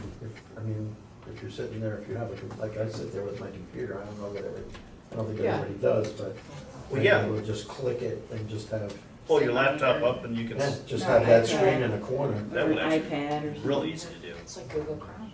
Yeah, Yeah. you can do that. But the 10 grand, Like a selfie screen. You just look at yourself. the 10 grand is kind of a high number. The prices for like a big display like that range from 5 to 10-ish, depending on, most prices go up and down all the time. Depending on tariffs with China and the advance of technology and all kinds of different factors that make the prices of those devices go up and down. So by the time we get around to doing it, 10 grand should cover it. So. That's good. Town hall entrance signage, so this was a desire to get away from the old enclosed bulletin board thing that's at the two entrances that's starting to fall apart and weathered, and something a little more high-tech. Where we do the public postings for So- the meetings. Yeah, so the idea would be some kind of a display that would sit in the window, kind of inside the building but visible through the window. Kim showed me a picture of something they did in another community where they It was had West like Bloomfield. basically a monitor facing out, but smushed up against the window. It's a challenge to do that in this back entrance though, because the windows are like this big. Right, I don't know if we So could do that. I'm not sure if, a way to approach that is to get a weather and vandal resistant outdoor television and just mount it outside on the brick wall. Those are kind of expensive because they have to be hardened to, the conditions that they have to be. And sunlight viewable is another concern because a regular monitor, sunlight's shining on it, you can't see it. And the constant sunlight would damage it. At the back of the town hall, the sun sets in the west, and there was sun would shine on it in the afternoon. Yeah. So again, that's an allocation that can be, these options can be explored. Right. So that'd be good. Now, White Lake, when you drive past there, they have a big outside sign just sitting out there, you know, I like like- a sale. At the, But no, it's actually digital. at the right of way. Right, Yeah, at the yeah. right of way there. Hugo was wanting to do Yeah, that. Hugo was looking into those. But that's cost like $30,000-$40,000, Oh, my. something like that. I think he might have got him down a little bit, but I can't remember. He was talking to a different. Ultra modern sign in a building that was built in 1945, so, yeah. Yeah. So those are the standout things for the upcoming year. And I think, yep, that was a good recap, and I think, the projects were put into the budget. Okay. Jared, on the last page, you have reduction due to cancel and phone system support. Is that each department paying less now? Well, Because of the new phone system? I was just informing the budget team that that's an expense we had in the past that we don't need anymore. Overall, it was about $15,000 we had to pay to maintain our older Since we phone got to system. upgrade our phone system. Right. This is the savings we're saving. Yes. Okay.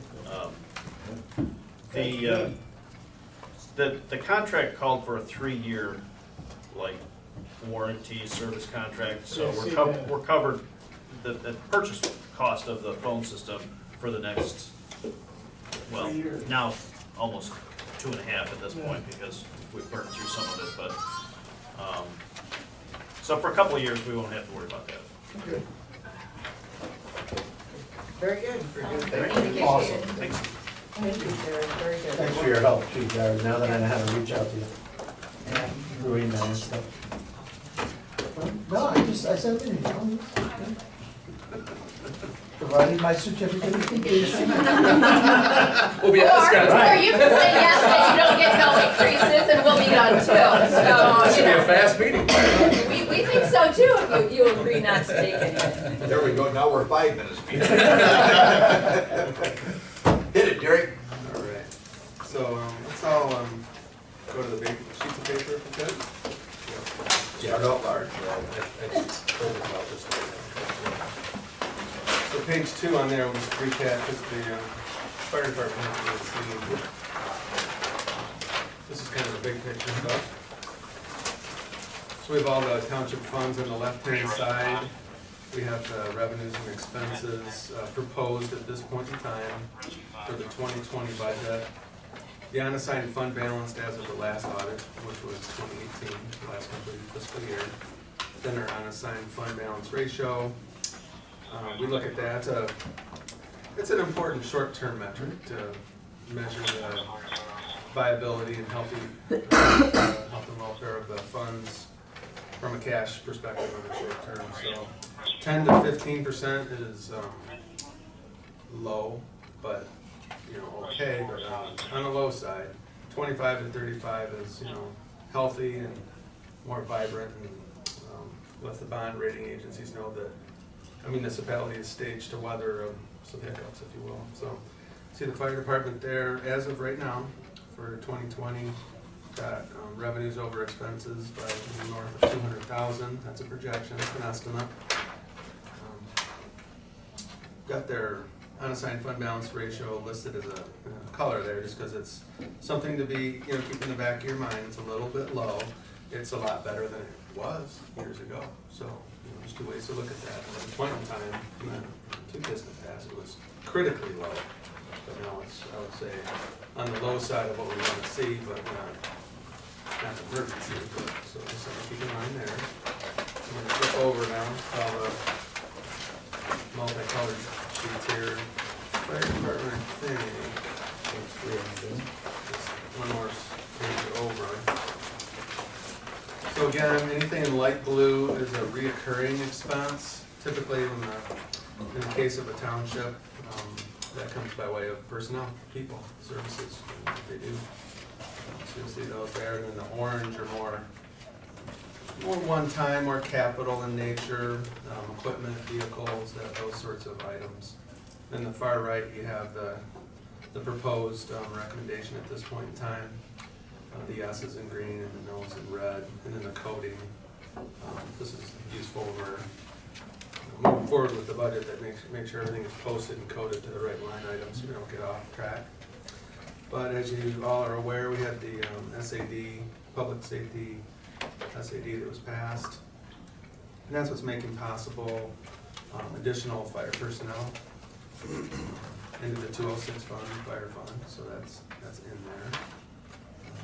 Request to upgrade someone in the office staff was seen as definitely somebody who's a good employee and very meritorious, but just trying to make it viable. That's a little difficult right now. It's listed as a no.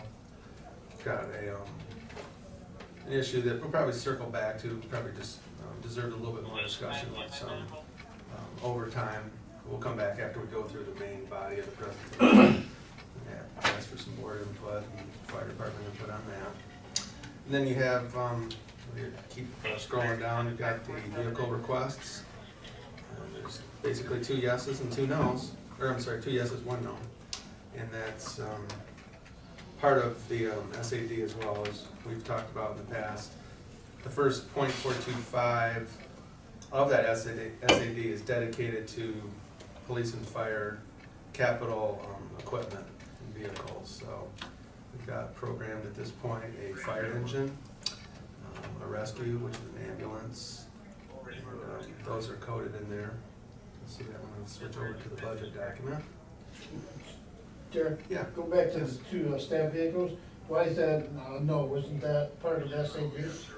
Well, we've met Or can you the, only spend so much? well, we've met the requirement of the .425. It's just balanceability to pay. It's just not that it's a bad request. It's just capacity, being able to do it. Okay. Yeah. So the first 4.425 of SAD is dedicated to Police and fire equipment. police and fire Yeah. equipment. So like the other day we talked to Scott, and Yeah.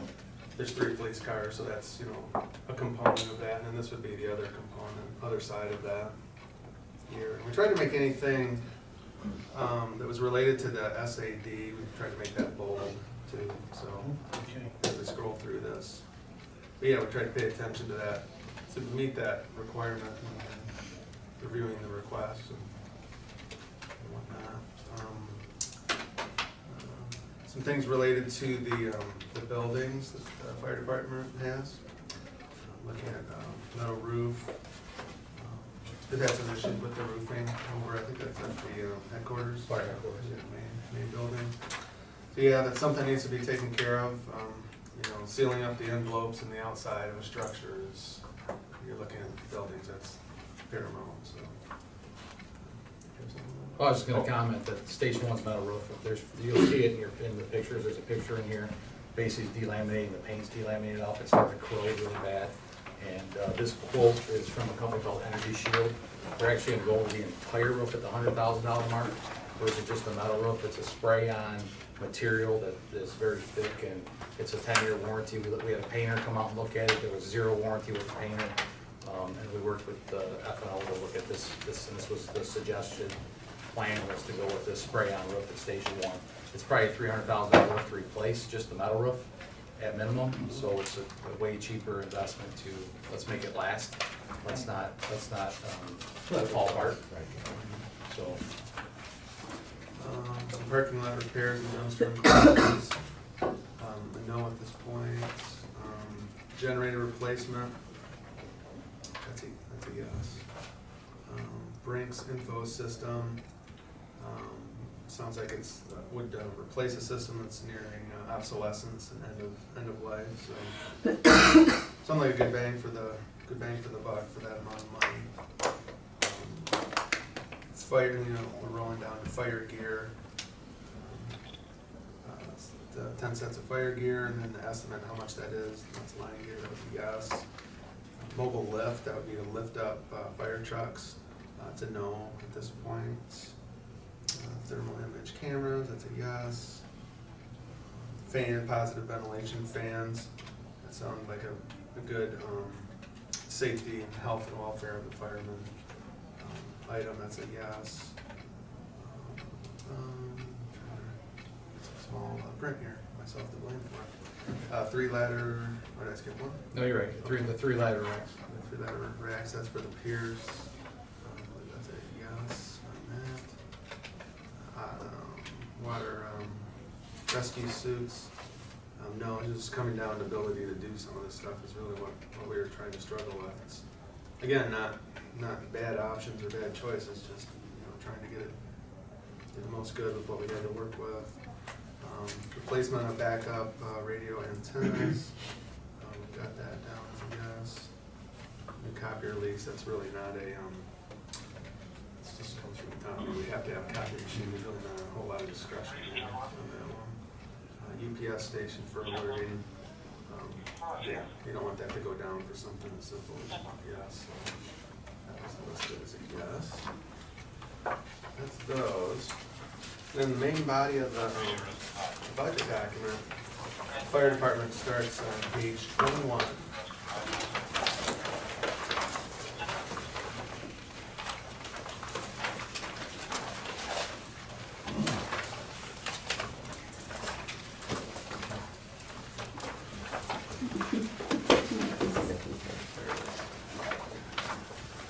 So on page 21, you see the 206 fund, that's the fire department. And they have, these are the revenue, this is the revenue side of that department. Their revenue comes from a few different sources, basically millage-based revenue. They have some charge for services, which you're familiar with, like the city of Pontiac and Lake Angeles. There's a contribution from the general fund, and there is a public safety SAD. So those are the main sources of revenue that make that fund happen. You can see the one big change here, that 2.6 million, the SAFER grant going away, so that causes a year-to-year spike in change. So that's what draw your attention to that. Millage-based revenue, did go up, so that's positive. Charge for Pontiac Fire Service, there's an escalator that was built into that contract, so that was calculated and put it into the system here. Charge for services on EMS, we did some trend work on that. Feel that's a reasonable number that we have in there for that. Interest revenue, same thing, we trended that out, and I think that's gonna show some positive signs. Contribution to the general fund, just a little bit of, from the general fund, a little bit of load balancing was conducted there. Then you see the police and fire, and we break those out into those two groups. That capital one is that 0.425, just to keep the, you take that revenue number, and then when we go to the expense side, we add up the expenses to make sure we're constituting so that's, by and large, there are some big numbers, but very explainable. Derek, what's 69,400, the last one, revenue, other, what's that mean, other? I'd have to look at the detail on that. It could be charges for miscellaneous services. I can speak to that real quick. We run the EMS Academy. We do CPR first aid courses for the community. We also charge services like for every year the Dream Cruise, that type of stuff, so that those revenues come back into that account. Correct, Barb? Yes. Yeah, so that's where those funds are, those receivable dollars that we come in, and that's our guesstimate every year is right at that range. So it's kind of a fair guess every year. Based Quite a on dip tracking. from last year though. Well, we at one point in time had a paramedic program, which Yes. was a pretty big money, a deposit for us annually, but with the state changes and the law changes on what constitutes a paramedic program, we're unable to run that now. So you're gonna see a significant decrease, and I'd prefer to hold that number low, and have it come in high than to hold it at like 40,000, have it come in $20,000 shy at the end of the year. I don't think that'd be good. We've talked about it a few times, and I'd rather hold it low and have it be positive than keep it high and have it affect us negatively at the end of the year. So I think that's a good number. Hopefully beat it, but I'd like to at least make sure we're right there. So. Yeah, okay. All right, we'll switch over to page 22, where the expenses start.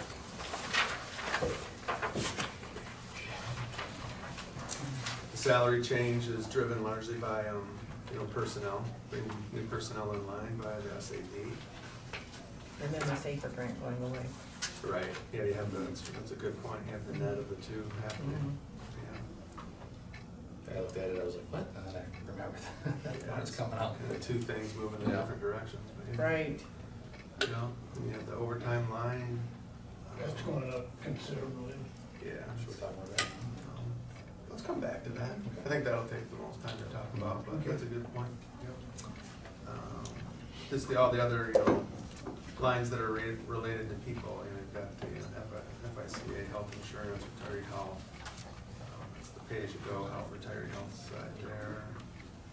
DB retirement, like we talked about, both the police and fire and the general pension saw an increase there based on the, basically the fourth quarter of 2018 is what drove that. So that does fluctuate, goes up and down, but it was, a little to the south for 2020.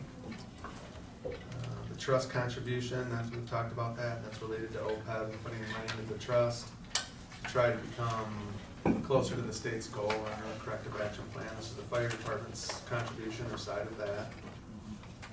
Dental insurance, just looking here, anything stands out. Like we talked about too, bringing new employees on, the DC benefits, I'm kind of a little bit more than halfway down those defined contribution and the HSA and stuff. Those are trending up because of the way that the newer tier of benefits are structured. So you'll see that as we move forward. A lot of the other work here is just trending and stuff that happens, every year. You can see there, we do play a conservative play there with gas and oil, just because we're at the subject of the world market. I just told department heads that I'd just rather just be conservative on that. And so, we won't make probably the budget amount this year, but we know that. Easier to keep it in there than to try to build it into the rest of the budget. So a little bit of restraint there. Flipping over here on page 23. Let's jump Why do you have a huge contingency jump up? That's a big one. That's the fire contract is not resolved or set for going forward, so that's part of what that is. It's definitely helped us out in the last few years. Yeah, again, to have something in there for when there's negotiations, something to work with, and it would be modest amount when you start to factor it towards all of the employees. And then also what's baked in there too is if we have a what if, or oh my gosh moment, public safety, and something can come up or something breaks, or God forbid somebody is injured or something like that. So multiple things going on with that guy. Insurance, that's the general liability, the 88,500. That's done on a calculation and per employee and some other factors. We generate that, Barb and I do. That calculation.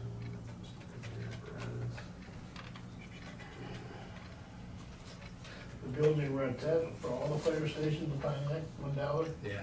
for all of them? Mhm. It's the same type of lease as like for a house. Yeah. Basically, that's exactly what. I knew it was $1, I didn't know, I thought each one was $1. Yeah, it's $1 for $5, pretty good deal. Yeah. Well, when we first got them, they were not in the Yeah, best yeah, case, yeah. so, They weren't in the best of shape, that's for sure. Now, some grant money helped with some of that, a little here and a little there. I don't know that- I thought the landlord repaired them, because they wanted us to fix the door. On a note on that, we have a pretty good relationship with the city of Pontiac now. They put some really good people in positions to help us with this. So we're getting, they're updating some boilers right now and some stuff at some stations. We've had a pretty big roofing problem that they're addressing right away. So they're really starting to get more on board on the responsibility with the buildings. So you'll see that number, what we're using every year for this stuff has really shrunk. So it's been good. The number for what are we using? We had, our station maintenance for Pontiac, that number has dramatically shrunk based on our relationship with Pontiac over the last few years. You're talking about maintenance, we were paying for maintenance? If we break something, we fix it. If if we break it ourselves, that type of stuff, but Okay. Pontiac's getting on board with, more aggressively with helping us out with the stuff on the stations. So updating things, starting to paint stuff, that type of thing that, some of the stuff our guys were just doing on their own.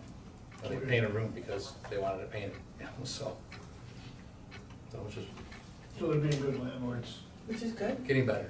getting better, okay. It was a rough start, I remember, to everyone. But it's, you know, they have a very small government body, and it's, you know, it's one or two people doing what we have 7 or 8 people doing is a lot different, so we're working on it. Just looking down there at the building improvements, that's where you see, that's what we talked about on the multicolored page, some of the repairs and R&M, catch up, deferred maintenance is coded there.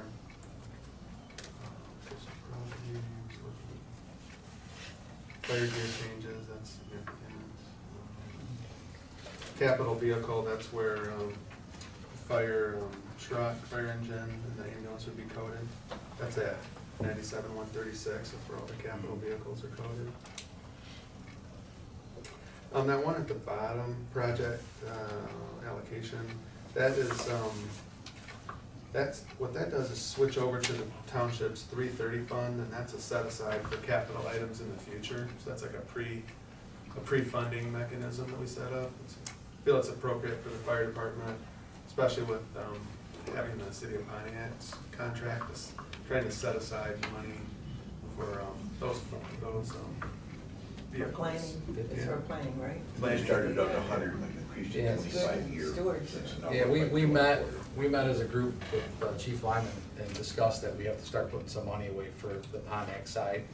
And we're trying to figure out how to do it, so every time there's been a Pontiac increase, we've actually added 25,000. So that's why we're up to the 225, and I think it's the right thing to do.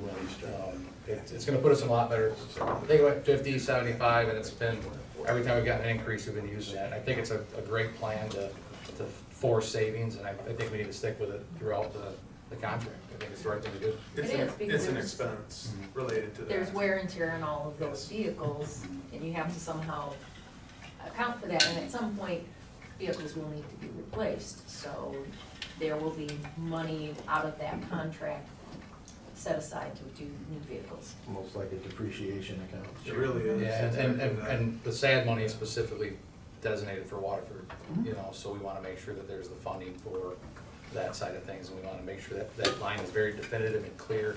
If we buy a truck for Pontiac, it comes out of that 330 fund, and it's specifically, that was our goal. That's where the funding, yeah, we So keep there's- a line item to show where the funding came from. If there's any questions, those questions will come up, so. I think you said the first year, I think we went $1.50, then 175, 2, and then 225 now, in the fourth year, the multiplier, so.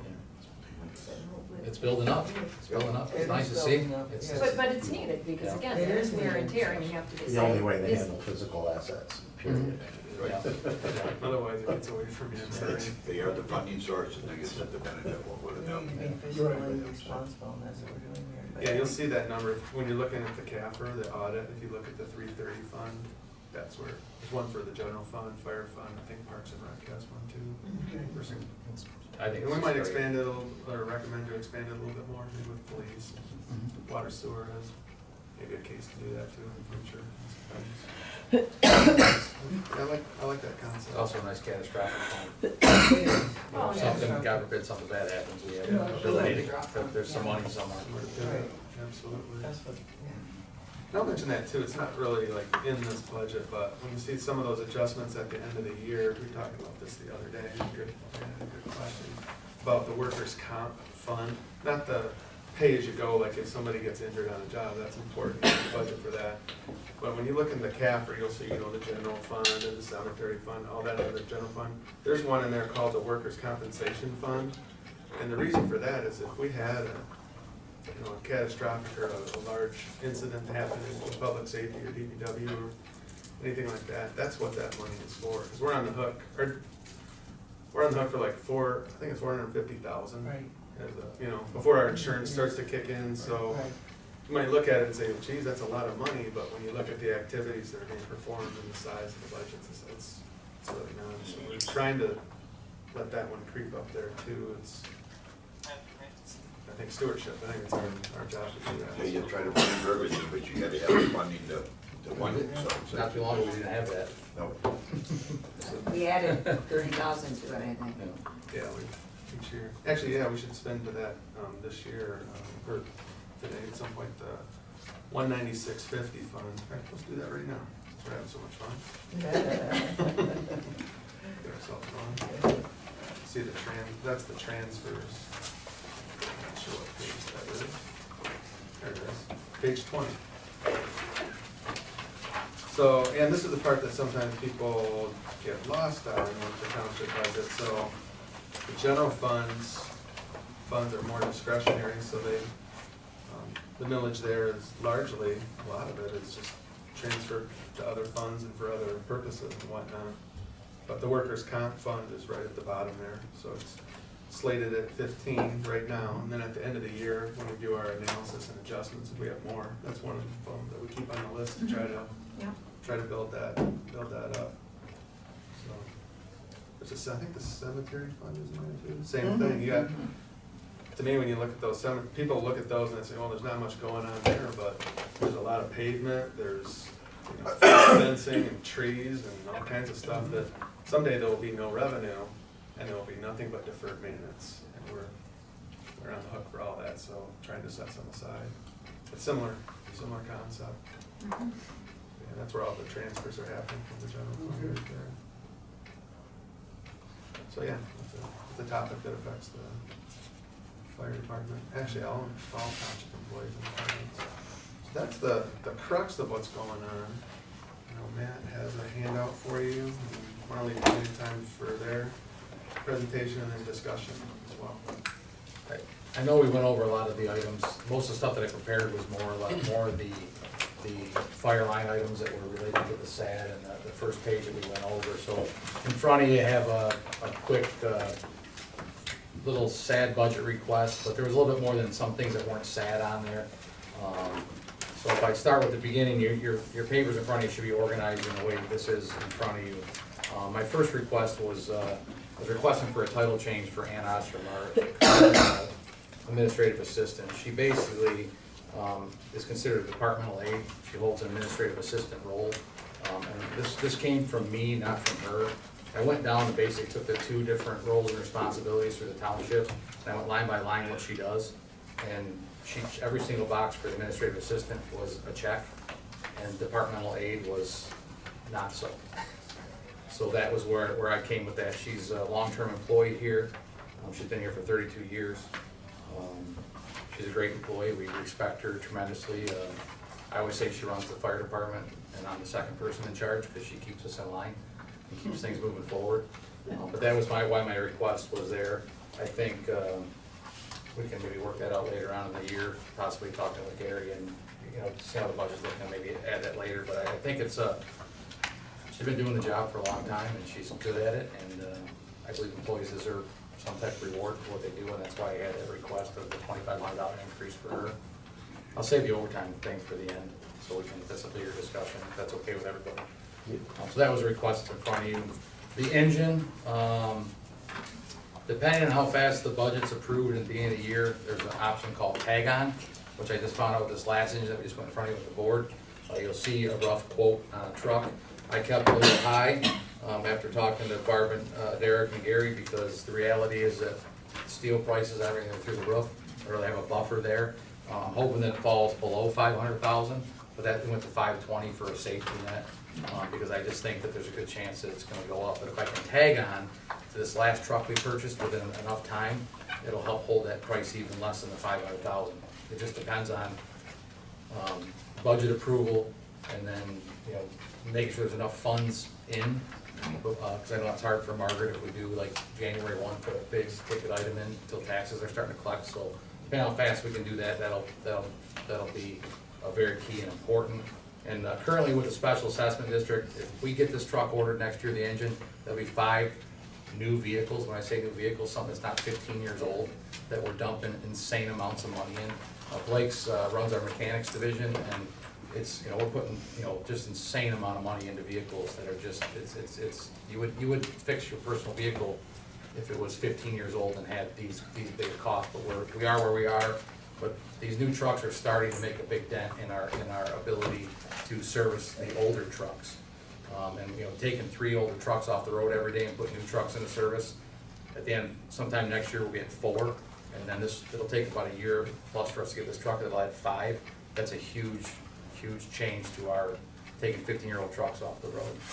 So it's definitely needed a thing. Is there any questions on why we need an engine, or?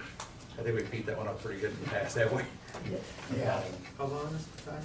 for the- It was a year and a half last time we were down there. They have added another shift, which it's like a bunch of ants when you're there. It's just insane what they're doing, but, there's just a lot of people buying trucks, and everyone's in the same boat we were. The economy hit everybody, all governmental, throughout the country, and now everybody's starting to get to where they can start buying some vehicles, and there's a big waiting list. So if you were to tag on, you could save approximately $32,000? That's the hope. That's I'm the waiting hope. for another answer on that, yes. And that's a big amount of money, It so, and I think, if you know anything about me, I'm involved in the pension board. I believe in government being fiduciary responsible, and you'll never see me come in with something that's not trying to save money in some way, shape, or form for this community.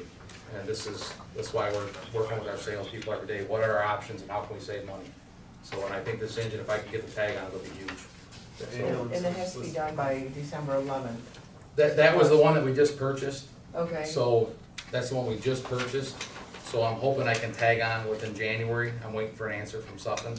But if I can tag on for next year, Oh. I think if we just have a signed purchase order very quickly after January, we'll be okay. I'm waiting for an answer for them on the tag on. So Okay. it'll be huge if we can. It's a big change. About 6.5%. Yeah, it's a big, it's big. So as soon as I get that, I will be letting everybody know for sure. Okay. So. The ambulance is a remount, I guess. Yep, so, we're on now our second remount that we've received, ambulance-wise. Blake, your feelings? I mean, you're the one that are taking care of maintaining them, and Yeah, we asked the guys, we had the one in service, about 6-8 months, and we asked the guys about it, and it was really, it's a big change, we're going from a diesel to a gas, because there's all kinds of diesel problems. Sure. The guys have no complaints over it. The second one that we're redoing, we just got pictures a couple weeks ago. It's been taken apart and they're refurbishing it, so. When's that due in first of the year? I think it'll be before the Probably first be, First year, okay. it's supposed to be a 90-day turnaround. If he has his way, Okay. he'll have it here before Christmas. That's a great thing. Yeah, you're looking at a savings, an ambulance is 200,000 to 220. So like, if you look at this request this year, I asked for a power cot, a Stryker power cot. We use mechanically assisted hydraulic lifts on our cots that raise up and down our cot. So this is asking for a power cot, not the actual lift system, because we're taking and transferring a lift system out of an old rescue and putting it into the new rescue.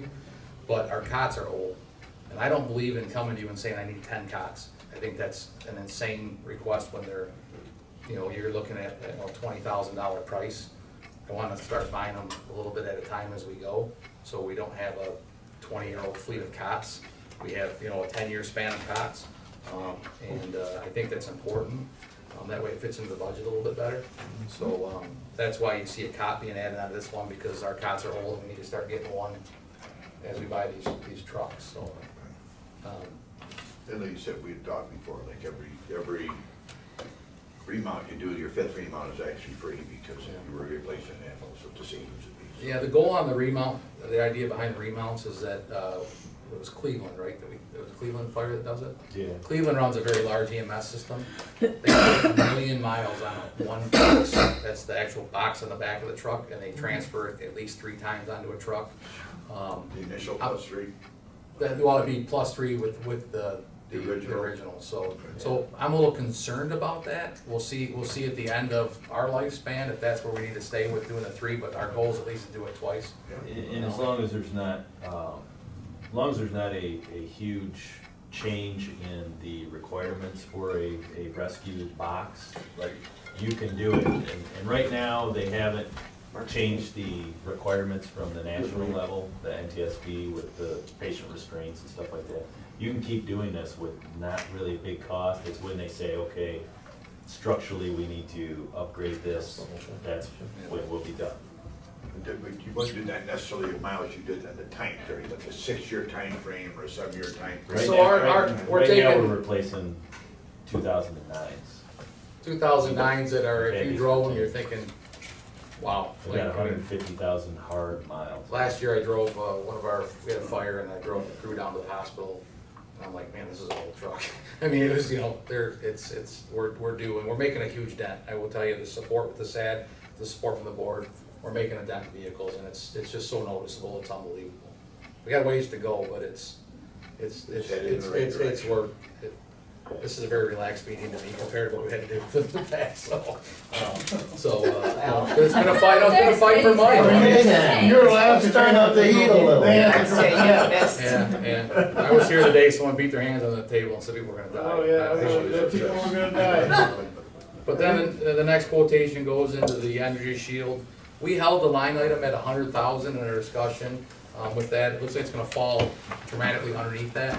But the issue is there's some lifted up spots on the roof currently where the under materials bubbled up. So they're probably gonna have to do some work in those areas, and I wanted a buffer of not having to come and ask for a budget adjustment. I'd rather be in the positive on that than the negative. So hopefully, the other really cool thing about this Energy Shield, I'm worried about matching the color of the building.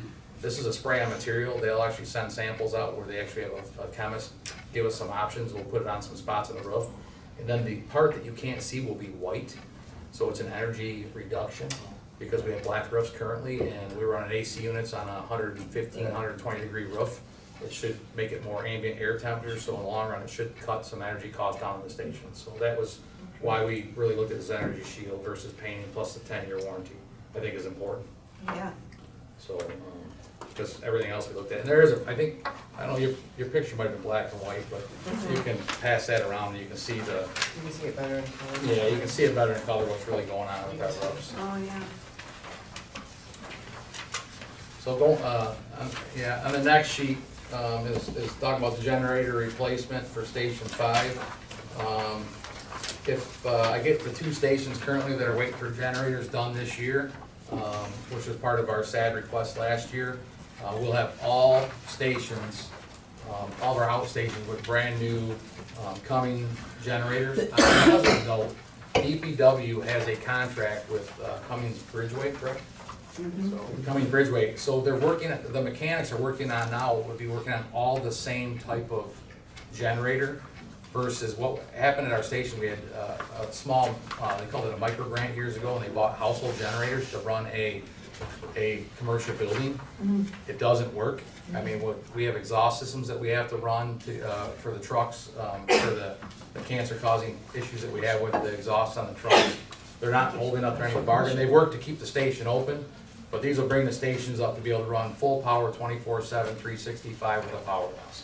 I think that's pretty huge. And I know the mechanics over at DPW are very happy that we're gonna have the same type of units that they deal with versus multiple different materials or different types of generators. And that was, I believe, one of the yeses on there. Yes, it is.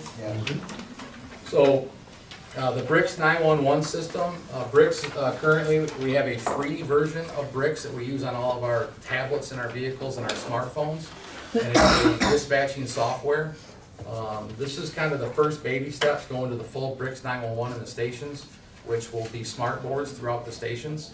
And it shows the battalion chief and the people in the station, the call that came in, the location, what the call is. It actually gives a map, and it has, through the water department, we have all of our hydrants marked on there. It also gives the battalion chief the option to see the responding units, where the locations are. So he can sometimes look at the board and say, hey, let's not have engine such and such go there, engine 2 is closer. So it gives them a lot of leeway. Our old system we currently have is a computer that takes a snapshot of the county, and it fails all the time. The county kicks us out. Blake, what are you guys doing that every 2 days? Yeah, every 48 hours. Every 48 hours, they have to go in and re-log on to the system. The downfall to that is if we're busy and there's no one to do that, they go into the dark. They can't see where trucks are at, what calls are going on in the community. So this is I think, pretty inexpensive, honestly, to be able to make this happen for all of us. And our ultimate goal is to have Brix Dispatch, which is a huge expense. I'd like to look at doing a grant for that later, where it actually, when the dispatcher types in fire at such and such an address, it'll dispatch the units and it will say, you respond to a fire at such and such. So dispatch can continue on the phone, they can continue doing their other work. And one of our biggest issues in the township is dispatch, is they're hardworking people and they get a lot of calls. So if we can eliminate some long-term, a little bit of work off their table, it makes them be able to even perform their job better. So that's our ultimate goal, but that's down the road. But this is gonna be our second step, I should say, in the Brix system And hopefully this will teach us, you know, if we want to go with a full-blown system, and that would be required grant because it's very expensive. You're probably looking at 20,000 a station to do the bricks alerting system, but if we can get a grant for that, that'd be great, so we'll see. It also, to add on to that, when they come in and do the ISO rating for the township, we're currently a 3, correct, everywhere at Lake Angeles. The last report that we got for dispatch is a whole section in the ISO. There's just 1 through 10 in points. 10 is the most points, we only got 2 this last time because our system was so old and so antiquated, so this will help us Yeah, and so start getting that. And one of the positive notes is Chris Petrus, one of our firefighters, is kind of a radio guru, and he's the one that talked about getting the things like the backup antennas, the antennas repaired and that type of stuff, because he wants. My goal as a chief is to make us a Class 2 fire department, which is very difficult, but I don't believe we're that far away from it. The savings per resident, probably $75 to $100 savings on your taxes, or on your insurance, excuse me. Insurance, The right. big thing is businesses, and I can't tell you specifically how it affects businesses other than it is a savings, and businesses will call and ask me all the time, or ask the fire marshal, what is your rating? And that could be the difference if they come to our community or not. And to go from a 3 to a 2 is huge. So my goal is to do that. It's gonna take us some years and some time to do it, but I think we can get there. And I We think did it go put- from a 4 to a 3, correct? we were a 5, went from a 5 to a 4. And now we're a 3. And now we're a 3, and I truly believe we can get to a 2. Class 1 is a whole other animal. There's only Grand Rapids is the only one in the state of Michigan that is a Class 1. But they have different funding sources. They have they have different funding sources. But that's the ultimate goal. The worst rating to have is a 10. You think a 10 would be good? A 10 is bad. A 1 is the best. But as a 3, we're well above average. But I want to be better than average. So I want to be. So our residents, if they are looking for insurance, they should tell them. They should make sure that their insurance certificate says Class 3 fire department. Okay. So, Class 3 rating, it'll say I, it might say ISO, mine says, Fire Class 3. It doesn't say ISO next to it, but you should see a reduction. And on a positive note, I mean, for Lake Angeles and Pontiac was a 3 before, they maintained a 3. And Lake Angeles residents originally were like an 8, and now they're a 3. So they've saved a huge amount of money on insurance. Happy, right? They always like to save money on insurance. Yeah. So one of our most important pieces of equipment is the firefighter's turnout gear. That's your next page. Talking to Lieutenant Stein Hubble, who is our gear, he's in charge of taking care of our gear. And our gear has to meet NFPA 1851. Basically what that means is you have a 10-year shelf life for your gear. Your gear is only good for 10 years. You can try to get it recertified, but there's not any company that we can find that will put their name on something going about what NFPA says. So what we're trying to do is every year buy gear versus, again, coming to you and saying I need 50 sets of gear or 60 sets of gear. And he's very good at finding one of our 2 vendors to offer government pricing. We just went through and purchased 10 for this year and had the government pricing attached to it. So he's doing a great job. He's changed how we take care of our gear too. He's saved us a tremendous amount of money. He's doing self-inspections, and he's had 3 or 4 people that he got the education on self-inspection, so we don't have to send our stuff out to somebody else to inspect it, and he's keeping track of everything, and then if there's a repair, then it goes to a repair facility. We were taking people's gear every year and sending out laundering, and doing this, we're doing our own washing of our gear now, we're doing some more, his budget was over $20,000 a year, and we were able to take that this year and use a big chunk of that to buy some gear. But this 10 sets that are approved will make a big dent in our need. So, are there any questions on that? Or? And that was a yes, if I remember correctly. Yeah, that one was 10 sets, right, at $21.50 each for the fire gear. That is a yes. Yeah. So the next one, I know it's a no, and I would like to work out with some way, shape, or form to get this in the next year. I'll have to look at some other funds and see if I can pull some money or move some money. But one of the things with us buying new apparatus, a truck is $500,000 to $550,000. We don't have the facilities to pick the trucks up based on their weight and size. And one thing, our mechanics, and Blake went to the same class, is they talk about a corrosion prevention program. Part of your ability to keep the warranty based on the vehicle, and you have to basically, at your times of season change, spring to fall, power wash the frames, look for any type of corrosion, put some corrosion preventative stuff on there. We thought possibly could we use the garage over here at DPW. The one issue we have is that our central garage is in Madison, on Madison Street in Pontiac. It couldn't be any farther, and we stock extra parts for trucks when they go out of service and they're repairing it, and they have the stuff there at the facility to clean it. It'd be right to do it right there at the spot and do these. They've been able to do just underneath the cabs currently, and it's making a huge difference. I went over there and the mechanics were clean versus covered in grime and dirt. So I know it's a no as of right now, but I think it's important that we look at getting these in the near future to benefit our fleet. I want to take care of this fleet. I don't want to, if I can make a truck last a few more years, it's a lot of money. So speaking of warranty, what is the warranty on our trucks? So you're gonna get a bumper-to-bumper warranty for a year, but there's, based on the manufacturers of the frame, there's corrosion protection, there's more than, like the transmission has a warranty for so much by the manufacturer of the transmission, the engine has a warranty for so long, so. Frame rails have a warranty, lifetime warranty. Lifetime warranty that we've already dealt with, which is not, it's a. Lifetime warranty that does not Unless it comes to Michigan, against corrosion in Michigan. Matt? It's Unless it comes to Michigan? well, it's northern climates. Yeah, we have at the Madison Station, we have a large pole barn that has 4 bays, and then there's a mechanics garage that was existing. We were trying to run a mechanics garage out of our Walton Boulevard station, which if you went and saw that bay, everything was done outside. Yeah. So the Pontiac merger was a phenomenal location for us to actually have a garage designed for mechanicking. So we have, it's great facility, and I'd love to have anyone come see it if you want, but. If you had this mobile one, where would that be? They would be at that station. At the mechanics garage, correct. Yeah. How long have our trucks lasted, like 15 years? So our trucks are at 15 years. And we didn't have the lifts, correct? But I will tell you, if you saw the corrosion issues that we've been dealing with over the last 10 years, it's terrible.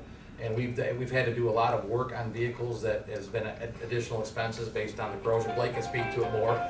The Lake Angeles truck is out of service because it has a huge hole in the frame over corrosion. Well, we took over Pontiac, some of those frames, Yeah. I mean, Yeah. they had junk them. You couldn't use So them again. I think it's something that's a necessity because these companies there's been lawsuits over these companies. E1's been involved in a lawsuit. Our current trucks, our older trucks were Pierce has a lawsuit going on right now on their trucks. Familiar with that one. And it's a very big issue going on right now. So, I mean, A lawsuit for what? corrosion. They're having frame rail holes already in 2009, 2010 trucks. Independence Township's dealing with it right now. Warren was dealing with it. There's several companies dealing with it. So no one wants to buy, it's why we can't sell our fire trucks. No one wants to buy Michigan fire trucks because of the corrosion problem, because we use so much salt and brine. So do they do the spray on, like rust? They do, it's called a calf coating. It's a material they put on it. Rust-Oleum, basically. It's a calf coating, and then, They were rusting from. and they do something that we're currently buying does a double frame, which is better. But you also have nooks and crannies where salt gets in, so they want you cleaning them, maintaining them, and honestly, I think the other thing that, just to take the corrosion away from it, it's the other parts on the truck that we can't get clean. It's the wear and tear on those, it's wear and tear on everything underneath that truck, getting the materials that cause corrosion. So I think it's something we need to talk about. I think we can go past that, but I think it's something we need to look at, but I think it's something I wanna get very soon. I believe I can work with, we can figure it out. One of the things I'd like to ask is that some of our big stuff we contract out. Yes, correct. And there's a company that we deal with that does all of MDOT's undercarriage work. That's what they do. I didn't know that. Yeah, we do. I just got wind of that yesterday. It was a conversation about deer hunting and that, I don't know how it came up. But again, it's something, again, we can look into and just get an idea of, like you said, to protect our new vehicles undercoating. Yeah. I'm an idiot and I didn't undercoat my truck and just rusting out the two rear wheel wells right now. But again, maybe like right from the get-go, we just. We're doing that with our staff vehicles, and we get them, they're under code Yes. now, because for a long time they didn't do it, and it's pretty Any obvious they township, did. any township. Yeah, so it's very cheap. Just something to think about. just- Yeah, I okay. know we're getting close on time, so I can, the rest of the stuff are smaller items.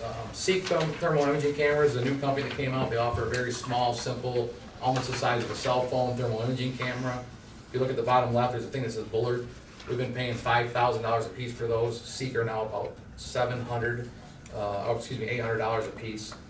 And I know that was a yes on here. I think that's a big improvement to our system. I just put a $1,000 screen on a Bullard camera, where I can buy a Seek for $799. So you still have to have a few of the other ones, because they have a better reach of vision, but I think we can save a lot of money long-term by going with those.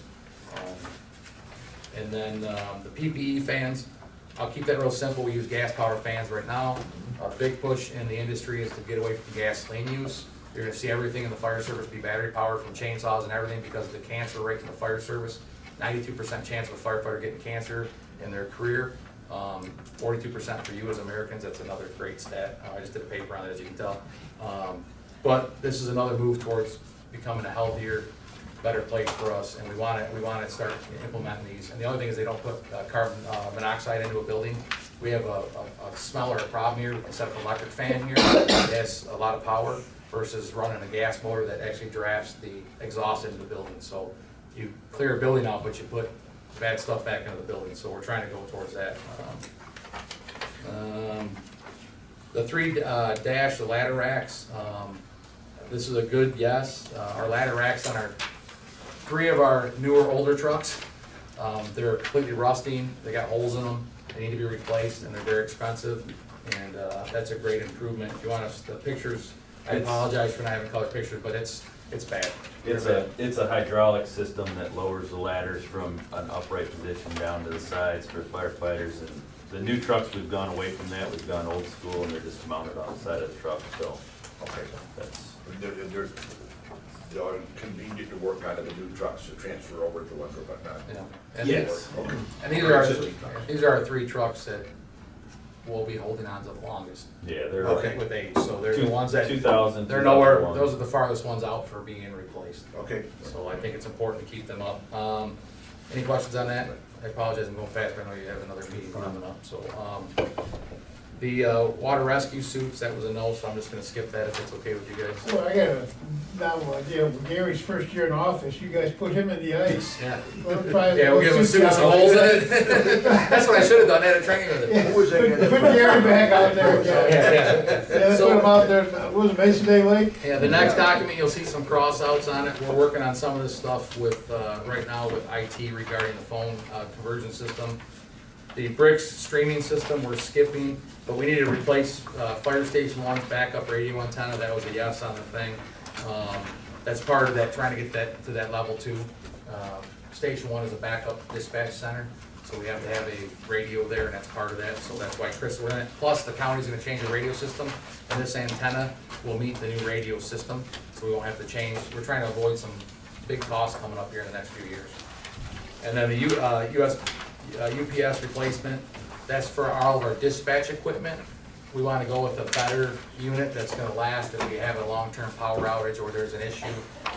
It'll put us in a better place. Part of our, again, our ISO rating that we're looking at. And then the copier, Dawn worked really hard on looking at copiers for us. And we actually shrunk our copier because we're not nearly using the copies that we used to. So we think we can go with a smaller unit. That's why we went Get a smaller. the smaller version, but my staff looked at it and they seemed like they were very happy with it, so. And it'll be all in one unit, so we're gonna be able to limit our color copier, and it'll be a one-time deal, so. Is there any questions? I know I just ran through that fast. We gotta talk about the overtime. Get a minute for that? Yeah, okay. So, with the loss of, the, Safer grant, I'm sorry. The loss of Safer grant, our staffing in Waterford is dramatically reduced. We have seen a 3,000 plus run increase since 2011 in the Waterford district alone, and it's all medical calls. And so the history, to keep it simple, is the township villages cover 3 rescue trucks. And several years ago, we went to transporting, we added a 4th at 0 cost to the community at Station 5. call demand has kept going up at such a rapid pace, Chief Lyman and I, 4 years ago, created a jump station at Station 4 to add a rescue and also an engine, so they jump between those trucks.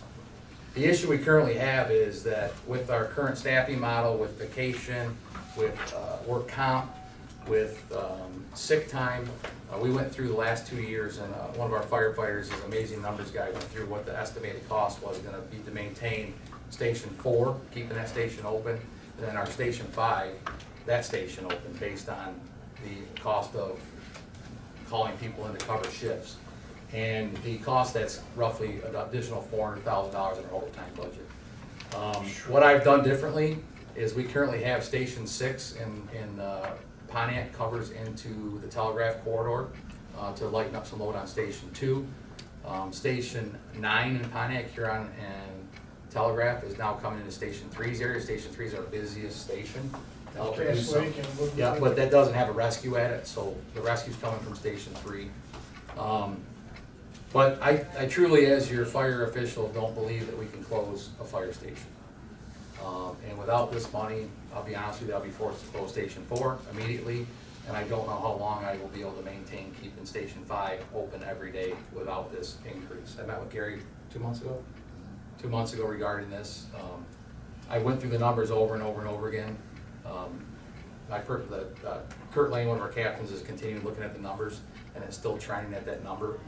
We've had an incredibly high workman's comp year this year, and it's just crushed us. And I think as we're less people, older, and more calls, your issues are gonna go up with our people. I truly believe the $400,000 is a necessity. The one negative with our overtime budget is during the last 2 SAFER grants, we never asked for increases because we didn't need it. And then we've had multiple 2% raises, so that number never associated with overtime goes up at a 2% cost, every time. And I started looking at these numbers when the SAFER was getting ready to go away, and I was shocked. I didn't want to have a meeting with Gary, but I had to tell Gary the truth, and this is what it is. I don't think we can operate without Station 4 or Station 5.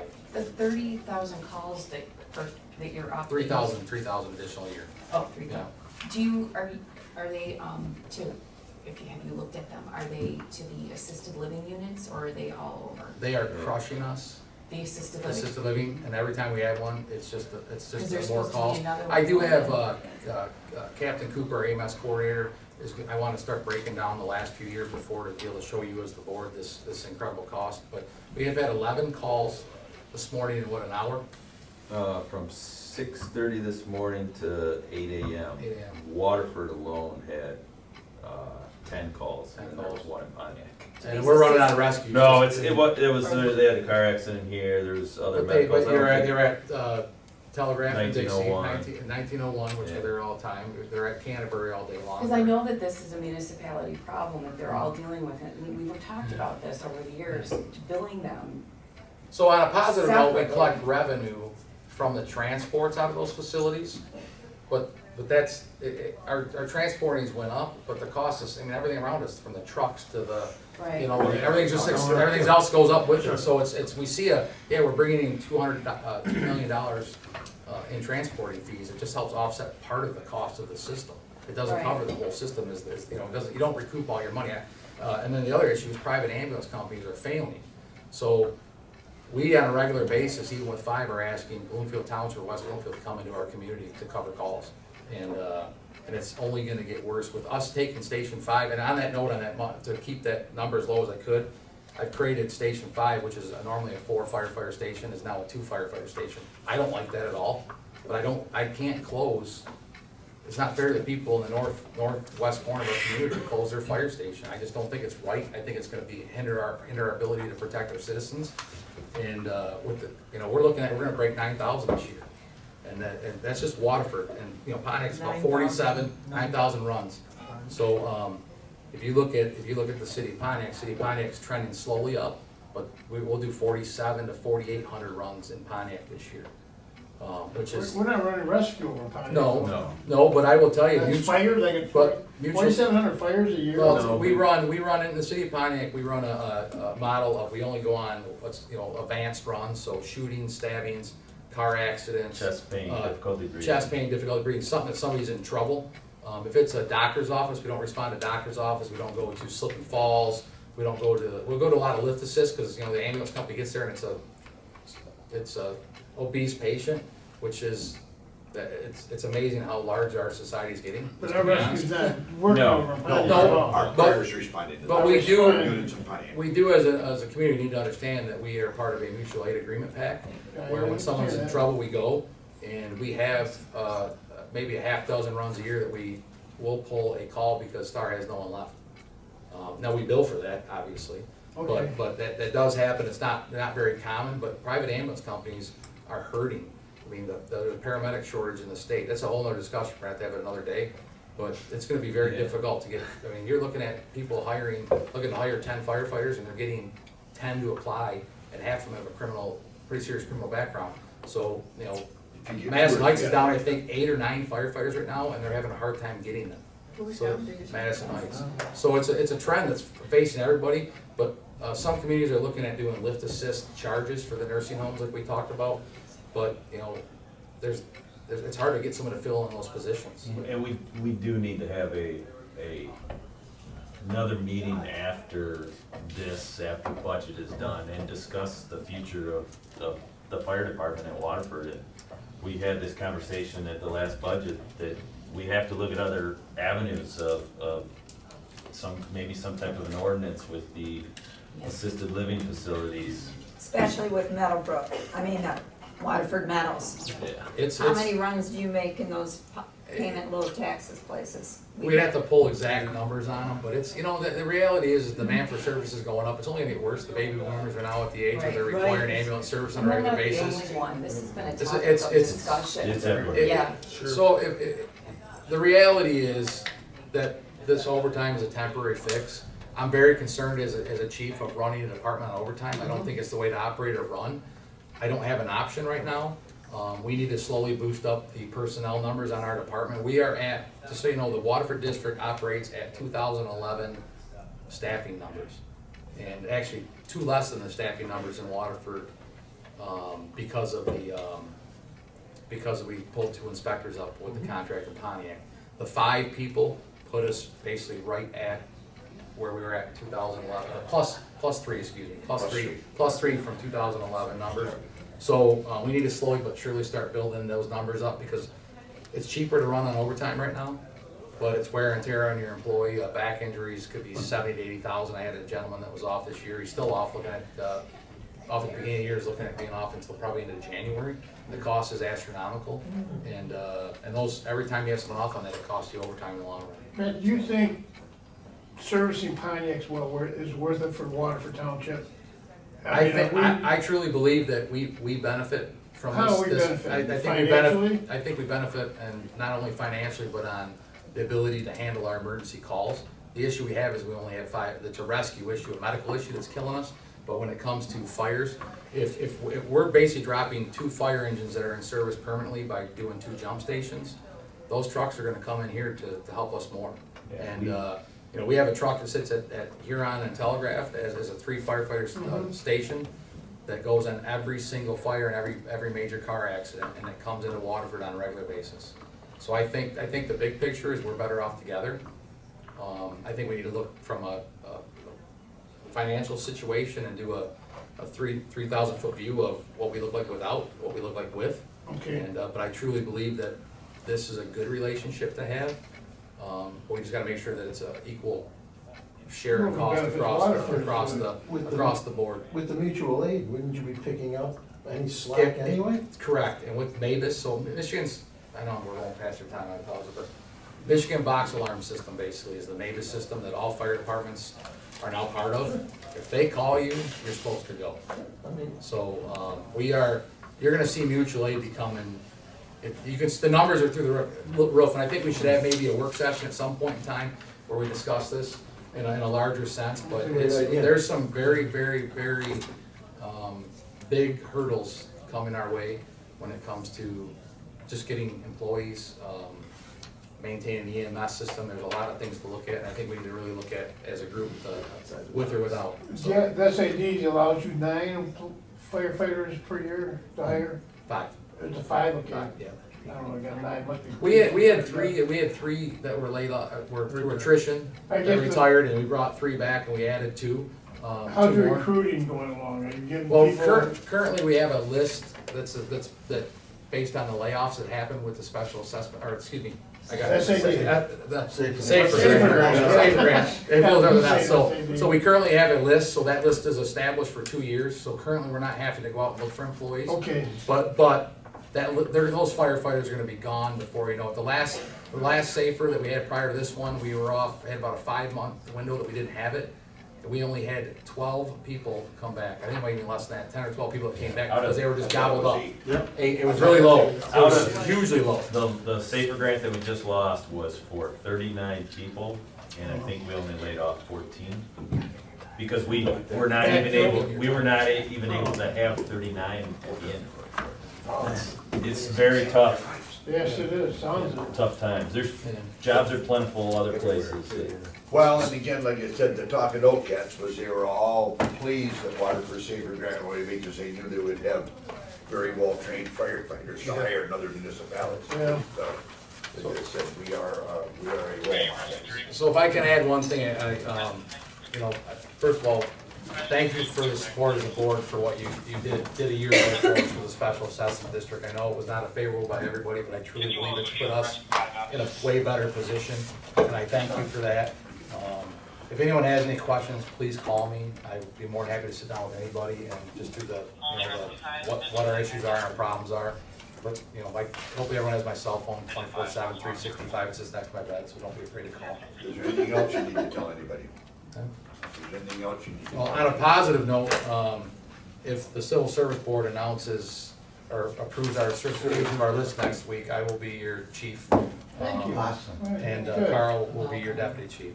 Okay. So, Keep our fingers crossed. so, So that's not me spreading rumors. so, and it's I been like how you a did that, Gary. difficult process, but Well, he was on a Mark roll. walked into a kind of a hornet's nest, and I think you made a great choice with Mark, and I think Mark is a very reasonable person and works through problems very well, and I think we're in great hands. I see that some of your memos that said acting fire chief, and then it said fire chief next, so. I was trying to throw it in once in a while. Well, I get half of it, right? So what I did too is I went to individual people and I asked them, what are you, or what you control? So a lot of people said chief on their memos to me, so that's why I went that way. It's kind of like SAD and safer sometimes. Yeah, right. Yeah. Matt, when you gonna know, when you guys get an answer? The civil service meeting is Wednesday, the 6th, and we're hoping to have it placed on the board agenda for the 12th for your approval for both. Good, okay. Carl. I look forward to that. Please say yes. Gotta think about it. That 400, can we cut that down to 300? Maybe we can say, yeah, boss. I always like to end with two, like Derek and Barb, thank you. It's a thankless job you do, and I do appreciate you answering my phone. I think they ignore me sometimes, I call them so much. I got a question, so, but they've been great. Working on the budget. They've been great, so it's been awesome. Day one. Yeah, we're lucky there too, so. No, you do, so. No, thank you. Okay. Thanks. Thank you guys, very good. Thank you. Have a good day. Thank you. Thanks very much. You might get to the doorway.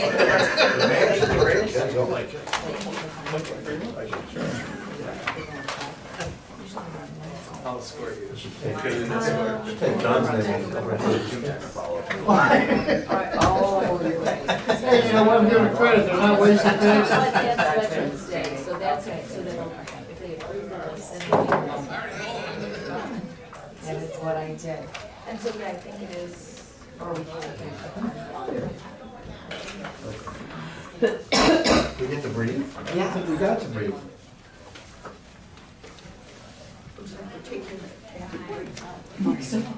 Are we taking it off? I don't. Oh, man. Boy, you really gotta think outside the box for that. What's that? The fire department. That's a huge hole, and you start to think about start to think about the burden that would, the additional burden put on the police department about the marijuana things and stuff, if we put facilities in, Well, it's gonna put a burden on them too. it'd be huge, yeah. Yeah. I mean, it's just, I don't know, it's just crazy. Gotta come up with a solution though. Where are 4 and 5? Some of those issues, I've been talking to Howard about, I think we can help out, not cure, through collective bargaining in regard to spreading out vacation a year, because right now you can take it all in the summer, and so that's when obviously they do. But if you could create a summer and a winter vacation, 2 separate periods where you're mandated by contract to take some in each, that would flatten out that bell curve. Sure. And even the amount of firefighters Overtime, that yeah. can be off at any given time. Yeah. It's, the number that's in the contract is based on safety grant numbers, it needs to be.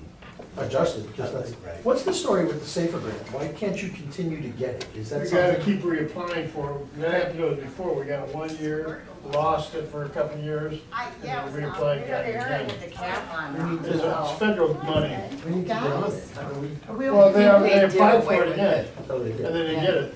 Yes, okay. Oh, they didn't get it. They didn't get it. We've had it for a number of years, and I don't, is it even being offered? Did they apply for it? Yeah, they applied for it, I but wondered they if didn't the get it. grant had just Yeah. gone This time away. around, we I think didn't they're get cutting it. them out, That's quite what I honestly. thought, I think is they're that- letting. How are you, rights buddy? to the You grant. can sit next to me. I can sit in the back. Pull a chair. You wanna sit in the Pull front? Oh, I thought you, they're no longer. Yeah, well, right Pull a there. chair over here. No, this is, Cam. Oh. Come on, come on. sit. I think we can fit one in Sit there. right on. You guys are the decision. Come on. Yeah, you can sit, you can look at I'm the more notes. friendly. Oh, okay. Do you guys want one of our requests? Again, they said to bring extras. Do you have a copy of this already? Or- I mean, we have this. Okay. But Is that from the previous meetings? Well, this is the initial budget request that we sent over to Derek and Barb and Gary back in August. So he had said to bring copies of any materials, and that was something that we I had didn't get one. reviewed, so I'll just, okay.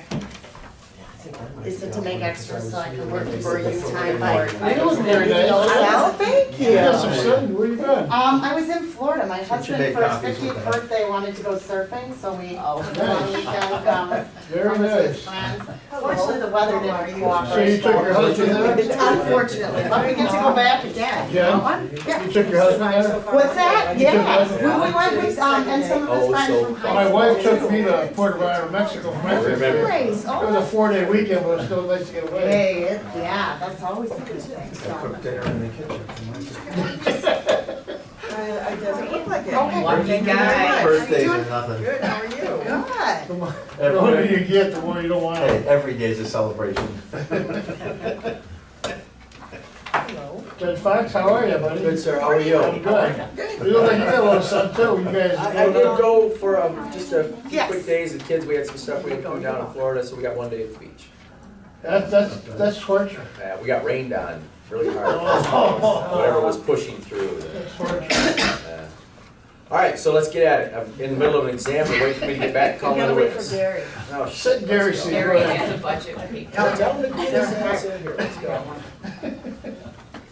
Last I saw him, he was holding the man's room door. You think you're still on the board, don't you? Just we're wasting time. Let's go. Get your stuff done. Hey, Gary, I think Nice you to should show show up the there, board. Wall, you know? Hey, Derek, I know you like a fresh one. Yeah. Wait for Derek. I think he was just standing out there to peek out here. He got caught on his way back, and I tried to get in the hallway there. I go, That's what I thought.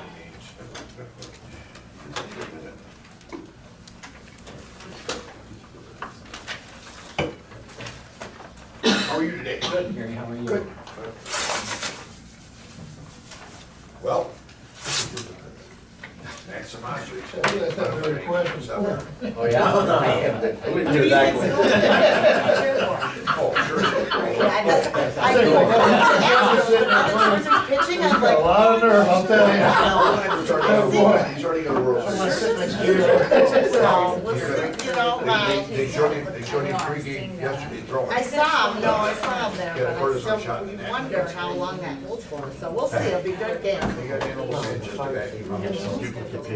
I know pretty much all of their rosters. I know the rosters, I know. Yeah, yeah. But it's good to be able to watch and cheer for the players that are playing for the team. so. Yeah, Verlander's 7 World Series starts, he's only 6. Yeah, I know. World Series game. Yeah, I know. When they came back, Judge Fox in a hurry there. neither of them have left. Yeah. Don't make a judge mad. 2 judges and a supervisor, they all have gavels and I don't have one. They're lucky down the road. Shelley, bring up my hammer, would you? That would be. I thought we'd start out just real quick, because you guys don't get a chance to see this online. Okay, Some of the- yeah, that would be great. What page are we going to? Just the second one right behind the cover. Okay. So just for the court's benefit, this is kind of the general outlook for 2020 as of right now. It's still preliminary until the rest of the changes are inputted and the board votes in December. It's the final. But you see all the funds, the township's funds on the left-hand side, and their revenues and expenses projected for 2020. Fund balance, that's assuming just cash, liquid cash in the bank, unassigned at 12/31/18. The one metric that we like to look at is to compare that amount of cash versus their annual expenses. 10 to 15% is on the low side. Action is needed at that point. It's kind of an alert, not a code red, but anything below that would be good. 25 to 35 is what we shoot for. So that's something that we're aiming for. The court, as I've been reminded through the years, is the third branch of government. Financially, they're part of the general fund. So when you look at the general fund financially, that's where you'll see the court is included in there. This is just the very top numbers though. So basically, it's, as of right now, the budget is balanced with a little bit of a black number. So modest, but still in the positive. That's- We've seen it a lot worse in the past. If we flip over to the next slide, multicolored sheets. The court, down there towards the bottom, 11360. Anything in light blue is more of a reoccurring in nature, and then the orange is like a one-time, more capital-related item. So we'll just run through these real quick. MIDC, township contribution. We're still waiting on the state of Michigan's final budget. I know that there was I try to keep up on those emails. I do my best. I'm not perfect at that. I gotta use the Evelyn Wood speed read thing. There's reams of that stuff coming at me. Barb does a better job than me. Jen does an awesome job at that. But yeah, so that's something that we'll discuss more with that program. And we made a separate fund for that too, Fund 267. Salary lines for full-time and part-time. Yeah, basically, we've mentioned that to the board, but not formally to you guys yet. We have a bunch of contracts and agreements that will be entered into, or starting to be negotiated in 2020 through Mark's department. And the court would be included, anything like that. So if you look at the contingency lines, like for the court, it would be in general, under the general fund, that was taken into account, being a modest increase. That's the goal or desire there. An increase for the part-time clerical support staff. That's something that we left as purple at this point, which is to be determined. Just think there needs to be more discussion on that.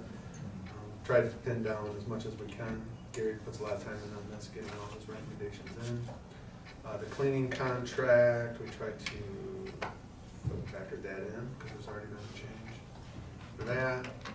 Overtime for the county, you just made us aware, basically the county changing some of their service and their ways of doing business, so we did factor that in as well. And then looking at the capital improvements, there was 3 requests, 1 approval, 2 that we think are good ideas and we want to do it. It's just the ability to pay. It's trying to prioritize more or less at this point. So we thought the one that rose to the top, I believe, through the first meeting, kind of agreed that the one had Safety. a little more of a safety. Safety issue, yeah, the rest is kind of cosmetic. Yeah, so that's where we tried to prioritize at that point. And we like how you. sanitation for the. Yeah. Yeah. Wow. Some But backups at we've least had, if you but. got 1, 2, and 3, you know. No, no, and- no. We'll have community service dig a new hole for the outhouse. That's all right. And I think there was a budget, there was a budget adjustment this year to try to address some other projects. So that'll help jumpstart some of the deferred maintenance. The court's no different. They have a building that has deferred maintenance like many of the township buildings. So trying to prioritize and hit that as hard as we can, as fast as we can.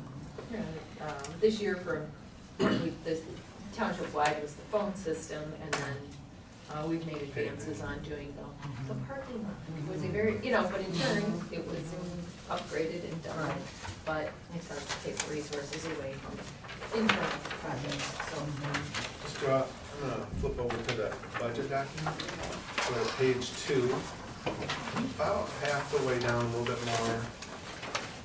These are the general fund revenues, so any of the revenues from fines and fees that are through the adjudication process is posted there under 65,600, and we basically use trend analysis on that just to get a number that we feel is going to be conservative but realistic. So that's where any of the revenues that the township receives from the court's activities are posted in the general fund. There. That's the main one. And then if you go to page 4,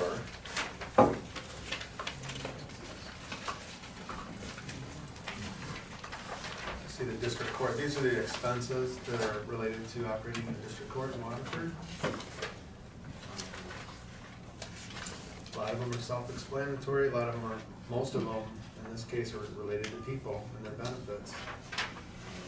Some of the same trends that you're seeing throughout all the other departments.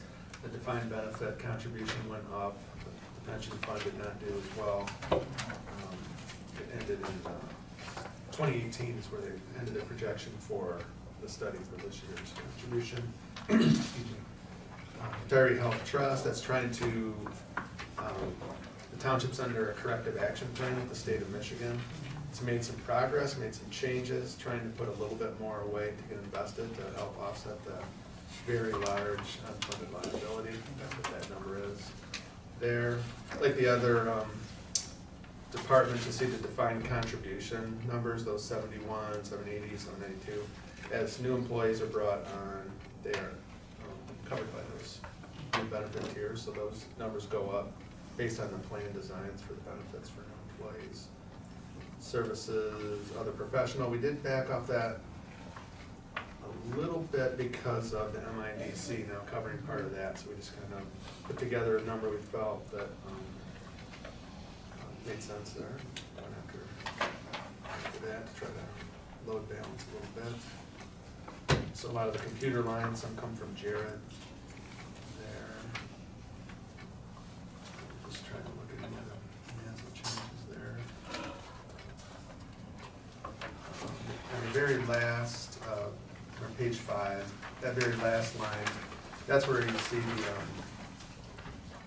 the capital. We did this a few years ago to try to allow the court a little bit more opportunity to influence their own destiny with their building and stuff, and then track it better as well. So that's where you see that any capital project we could code it there, and some other odds and ends things that come up with the building to leave a little space for that.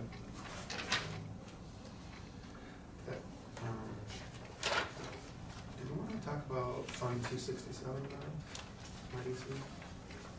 Is there much to say as far as like in here, if you have no wheel through here and look? We've got an outline in the letter that I gave you guys. This year, the MIDC, if you're looking at the first page of the handout I gave, they appropriated $319,000 for the project. Again, the township is just responsible for its initial outlay, which is just over $31,000. Turning on to the second page kind of lays out where those monies are going to be appropriated for the coming year. $26,000, just over $26,000 is to sponsor an MIDC coordinator that will kind of work as the hub. That'll actually be a township employee because one of the common standards is independence from the judiciary. So we met last week and kind of went over just a job description. We're gonna start putting pen to paper on that and then beginning that transition in, because the fiscal year for the state actually started on October 1st. So you can see $276,000 of that appropriation from the state is allocated to attorney services, and so that's kind of the layout of how that all plays out. The first two, the video arraignments and weekend arraignment appropriation, we're working, they just sent over an interlocal agreement the other day. We're gonna give the county that 65% of that $50,000, which works out to be about $33,000, because they handle the video arraignments at the jail, so we're gonna pay for our part in one lump sum.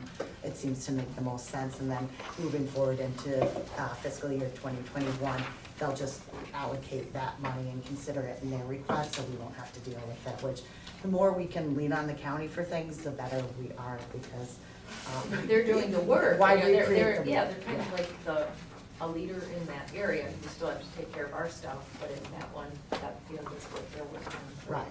On behalf of the court, so. Right, and there are some more regionalized concepts being worked on over in Macomb. I know Mark has some contacts over there.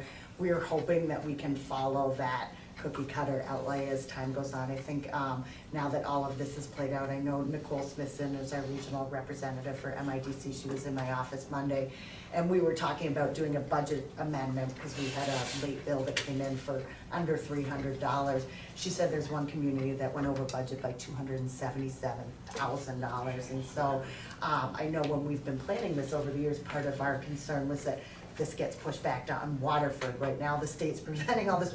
So we always tried to be reasonable, but conservative at the same time, so we wouldn't be caught with I'm trying to think of a better analogy than hands down, and I can't come to one. So, we just wouldn't be, get caught holding the bag. So I think Barb and Derek and Mark's, up to speed, and Lou's done some great work. So I think it's in good hands right now. Yeah, with where we are. it's moving forward, and it's gonna Right. be constantly revising Yeah. at state level and county level in here. And we have the Oakland County Bar Association who's doing really all of the training for our lawyers. Anecdotally, I think we've probably had 6 to 10 of our, really some very fine public defenders who have asked to get off our list because they don't want to go through the training. So some of them are really seasoned attorneys, and I think they probably fare well on their own retained business. But we hate to lose some really seasoned attorneys who just don't have the time or the interest in going through additional training, so. And you know that they were doing it as a civic duty almost, Right. if you look Many at of the them rates were. that they were That's a being give paid. back. Right. And now the rates are higher, and like you said, they're just stepping away from that piece, but in the past, they've been good attorneys that have done it. We've lost 3 from our sobriety court team just in the last probably 3 months. So a couple of them are associated with bigger firms, and sometimes firms frown on folks, when they're billing at $250, $300, $400 an hour, and we're paying them to be a public defender at $300 for a whole morning, and then they follow the cases sometimes. They just have to do the math, and the big firms say, no, we expect your billable hours to be this per month, and you can't continue to do that, so. Speaking of billable hours, I know Judge Fox paused an exam, and he's got a couple of retained attorneys at the courthouse that we Yeah, I've need got to to go get back back to this to. exam. I'll leave it to my colleagues to handle the rest of it. I'm sorry, guys, I just hate leaving the public sitting there wondering where you're at and what you're doing. I figured I'd just get over here and show my face, but thank you so much, I appreciate it. And if there's anything at all, that an email or a phone call away, if there's just anything at all, but I trust these two will have it all under control. Okay? Thank you. Thank you, guys. Thank you. Great day. Thank you. Thank you. Thanks.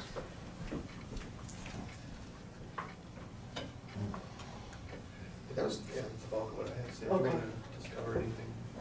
As it relates to MIDC, or? We'll Just in finish gen- with it, yeah, I in think we're general? kind of wrapped up on that Okay. one, if we're good on that one. I appreciate your time. Do you guys have any questions for us? On anything? The caseload has declined. It has, yeah, no, that's definitely a fair assessment. For this year, as it stands through the end of September, we're down about 10% in total filings.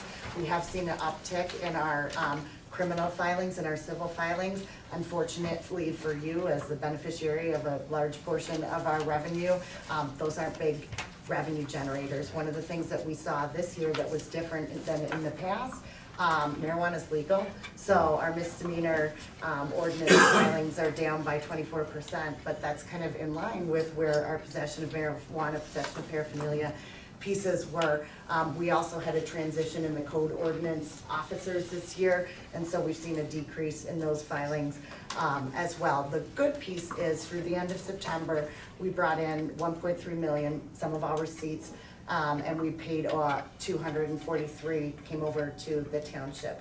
The district court, we're not a revenue for profit. We take in monies, those are referred to as agency funds, and then we redistribute according to statute throughout the state to the state or the county libraries, and some of them are held in escrow or civil trust, or given as restitution. We receive them in and then pay them out to victims on crime. So 1.3 is the total number we collected through September.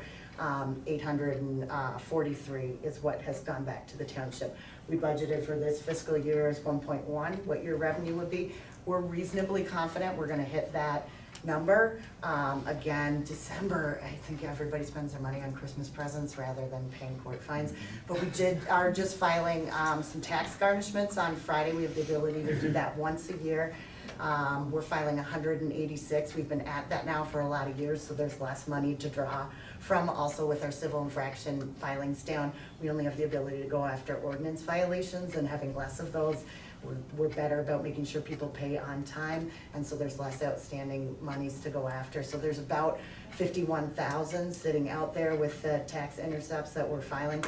If we recoup 15,000 of it, I would consider it a win. So that's where we are with that. Some other notable highlights, just because we don't get the opportunity to talk while I've got a captivated audience. We're required to do customer satisfaction surveys. Michigan Supreme Court requires that we do that once a year. We did that in 2018, and we got our results in 2019. We knocked it out of the park. I'm not trying to brag, but we surveyed 231 people. 91% of the people that were surveyed indicated they felt they had their court business completed in a reasonable amount of time. 95% felt they were treated with courtesy and respect by the judges. 88% believed their case was handled fairly. 68% reported that the outcome of the case was favorable to them. So I think that speaks really the most volumes of all of that, when people aren't always necessarily pleased with the outcome, but they still feel like their experience has been good. So again, we have a great staff, great judges over at the court. Part of our core values are to treat everyone with courtesy and respect, make sure their cases are handled fairly, proportionately, and I think that we're doing a really great job with that. So, yeah. Any other questions? From the judges, or the judicial standpoint, this, the marijuana becoming legal. Right. And like I said, there's so many things there that aren't, like how do you test whether they're under the influence and all that? I mean, it's just like. Well, your prosecutor the last 2 weeks has been in a training, DRE, Right. drug Yeah. recognition experts, which are becoming, a real popular thing, and hopefully she'll be able to bring that back to the police department and have a Okay. couple of the officers, that'll be able to extend the training down throughout the department, because there are, I guess programs going on right now on a pilot basis where they are trying some new tools and roadside tests to, determine whether one's under the influence of marijuana or some other drug. I mean, anecdotally, I can tell you, over the last couple of years, we see as many driving under the influence of legal drugs, Xanax, some opiate-based prescription drugs that are, and they come in and say, well, the doctor said I could, this is it. And it's, well, you need to read the fine print on the prescription bottle too, that you shouldn't be driving as well. So, the answer to your question, Gary, the jury's still out on that one. Right, We okay. are certainly seeing a lot of that, but I'm sure Margaret's gonna come back excited to be able to help, give some more tools to our local police department to help them do exactly that. But you are getting cases, or you have been getting cases with people on legal prescription Oh, drugs. all the time. Because when we were told by Chief Underwood, right now it's somewhat subjective. If the police thinks you're under the influence of something, it's subjective, that they can ticket you for that. Well, I think they can get a search warrant if they suspect that And there's then been they bad can find- driving, or, okay. The glassy eyes, or Right, some right. other, bad driving. Yeah, Well, and I think I've got 5 drunk driving cases. I was just looking at my docket last night for Thursday morning. And out of the 5, 3 of them were accidents. And that seems to be, you know, usually it's an accident involved or a 911 call, or at least some of the stuff that we ultimately see, that, which is great. I mean, to have more eyes and ears out on the road that can call. And I've got a couple of 911 callers that are really probably a bit aggressive too. They will act as kind of a quasi-cop. And I had one a few weeks ago that the individual that was behind somebody going south on Airport Road was pretty much directing a person to pull into just that little business across from Stefanski there. And they literally sat there and waited until the police officers arrived. And again, that was a case that it was a combination of opiates and benzodiazepines that the person was under the influence with. We So- were I was with Justin at Scott Lake Road and Dixie Highway. The guy ran right through the light and into a tree. Oh, wow. And we just kind of sat there like, a guy just hit a tree. So we called 911 and I called the police department. It was a drunk driver. Yeah. Like, if it had been 20 seconds earlier, Right. we would have been going through that light. No, I mean, just at the meeting the other night, they Two gave people were citations to the, Yes. to Yeah. both Yes. citations, the For- father and son, Yep. and then the 15-year-old who called in the perfect description, Right. because the guy was leaving a parking lot. That's great. Well, again, like I said, there's a lot to be said, that, like I said, right now, as far as the marijuana, the burden of proof is on the police department and in the court, and there really is no program in place for that, because they said it lingers in your system so long. Right. But are you really under the influence, is it just, you know, is Right, it? residual, so it's just, yeah. right, there's no Right. baseline, like No, there isn't. 0.08 Yep. with your Right. breathalyzer is, you know, you're Yeah. presumed to be under the influence of liquor, intoxicants, so, but there's nothing for the, you know, the marijuana, and there's certainly nothing for the, you know, legally prescribed, you know, opiate-based or benzo, so it's a huge challenge. Being a little facetious, maybe they judge them for every mile an hour under the speed limit they're driving. I don't know if that would be a possibility or not. Well, I know, and again, we are looking very forward, as you are too. It's really unfortunate that the Special Assessment District sat under court review for almost darn near a year by the time the appeals run. And the good news is that it was upheld, not just by, you know, a 2-to-1 majority, but it was unanimous. Right. And it hasn't gone anywhere, but, you know, we're really hopeful that Waterford PD is going to, you know, start getting back to, you know, with 8 or 9 new officers coming on, hopefully over the next year, that, you know, some more traffic enforcement. Right. And I certainly appreciated seeing, not just from me, but for my young family drivers. Yeah, Justin, is he driving now too? Well, still with me. Yeah, well, still with me. My son is too, but it's like, you know, to have those, whatever you call them out there, telling you how fast you're going. Yeah. I think, you know, that can only do Put all the nothing but trailers good. with the radars. Yeah, you know, when you're going 45 and a 25, it's like, yeah, that's not good. No, it's not. I'm guessing that you speak with other district judges, okay? The places where they're starting to put facilities for marijuana, are they seeing any change in any type of cases being bought, any type of, you know?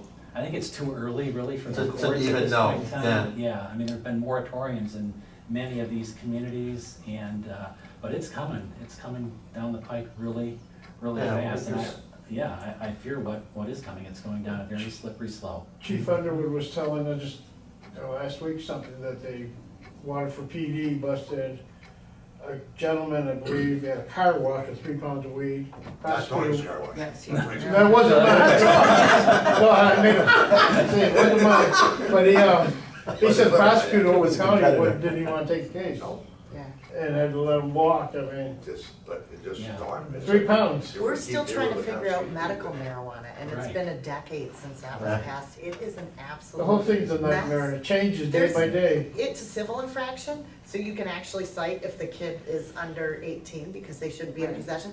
Right. But there's not even any statutorily assigned fines to assess if you cite someone. It's just bonkers, honestly. It's just a It mess. is. And So really, it's marijuana smokers are getting away with, the return on Basically, investment of I prosecuting. mean, the medical ones, you got these quack doctors that are giving them a card for $20, whatever they charge.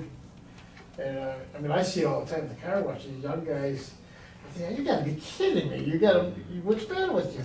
Oh, my back, you know, come on. You know, it's BS, you know, a lot of it is, and it's all about the money.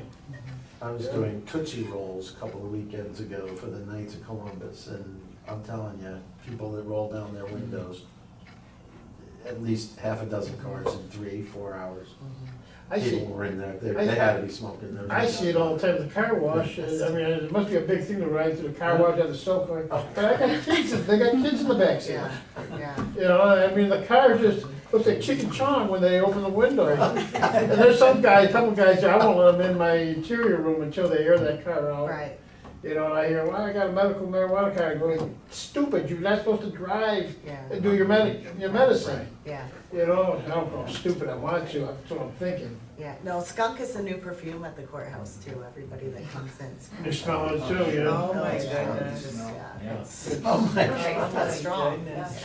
Yeah, they got their card, you know, I tend to take my It's medicine. 10 times They don't even stronger need than the card what though it used anymore, to be, that's is what. the. Yeah, you're it's right, legal. yeah. It's legal, it's recreational marijuana, like Jen was saying, we've been dealing Right, with yeah. medical marijuana. Yeah, It's I don't much have a more- problem with the Right, it's 10 marijuana times issue, but stronger. you know what, make the laws black and white, real simple, Yes. don't, tax it, get some revenue out of it, Right. just like I have a alcohol. question in regards to It's not only opioids. us as a Do board. you know the number of The cases police that you department, the have fire heard department, it's the No. courts. with it's opioid? Here in Waterford, Yes. Basically every you know, that's a aspect really of good it. question, I don't know that we can quantify it. I mean, again, anecdotally, I can tell you right now of the probably 45 to 50 in my sobriety court, I think 3 of them are heroin addicts, and, you know, knock on wood, some of them have done exceptionally well. It's not that they don't have a lapse or a relapse along the way, but we've got some, and they're anecdotally, again, I mean, they're the 20-something younger crowd, but they seem to be doing very well. You know, we see certainly a fair number of retail fraud cases that come across their desk, or some other larceny kind of cases. Those people typically aren't opioid addicts.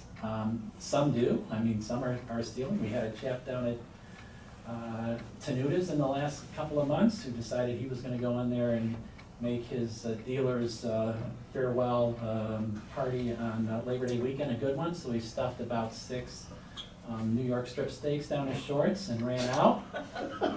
And fortunately, one of the father and son groups who were sitting at the vestibule selling whatever product as a fundraiser, they chased the guy down and pinned him down, and the guy was brutally honest. He's already pled and been sentenced, and he's got much more serious felonies than what he's got in our court, but I mean, he pretty much confessed, I think, to his probation officer that, yeah, I was, you know, doing this to help make my dealers, and he's a heroin addict, but to make my dealers' Labor Day party a fun weekend. And it's like, they do such irrational things that it's So have you crazy. heard of the class action suit that's coming out in regards to opioids, where the municipalities are going after the manufacturers of these opioids?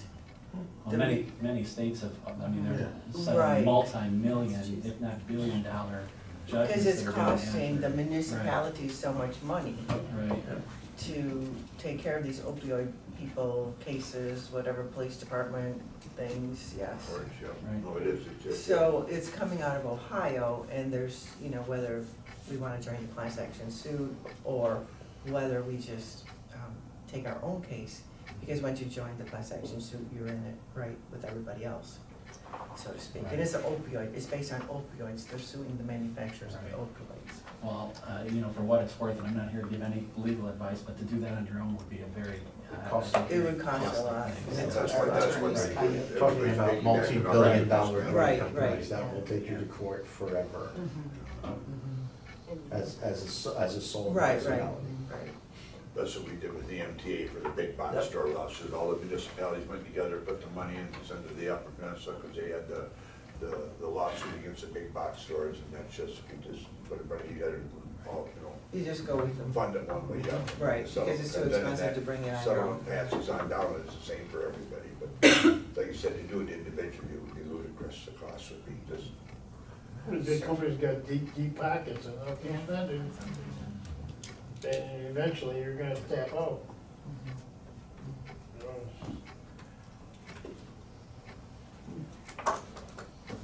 Yeah, they're going selectively bankrupt. They're declaring bankruptcy to get in front of it. A couple of interesting things with the public drug companies.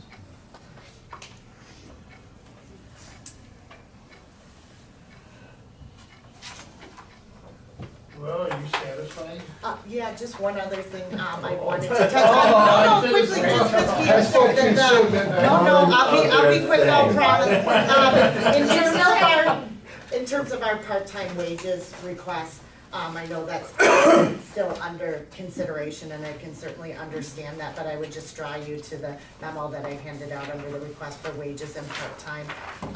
Everyone in the court and the clerical department is cross-trained, meaning they're often pulled from one duty to the others, whether it be court recording, it's under salary request on the second page. Second one down, whether it be to court record or cover for clerk in the courtroom, to cover cash, to cover jury selection process, or help troubleshoot some computer issues. So we did kind of just a mini study. We've got 5 full-timers there, 2 assigned to civil department, 2 are assigned to criminal traffic, 1's assigned to traffic. In the first 6 months of the year, on 253 different occasions, they were called to cover in another department. It's burning people out, it's impeding the processes, so we would like to get some extra clerical support staff on hand out there. Certainly with the police hiring and bringing on all these new officers, it's reasonable to correlate that there's gonna be an influx in citations, and so I just wanted to draw your attention to that request as well, because I know it is still under consideration, so.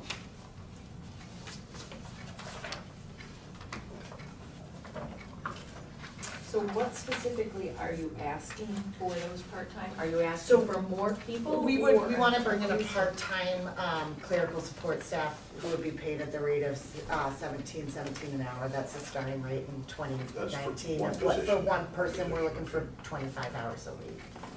Usually Monday through Thursday are our busiest days, Friday's more, catch-up paperwork day, but just so they can provide some extra assistance and kind of alleviate the flow out there. So one part-time. So that's For what we're, 25, that's okay. what we're looking for, yeah. And that's, the 21,000 is the estimated expense for that? Yes. It doesn't go totally right, because just in our part-time line, keep in mind too, we had some security changes, so those guys are at lower rates of pay, so that's figured out that way too. So just the math won't totally add up, I just added the amount onto the part-time request.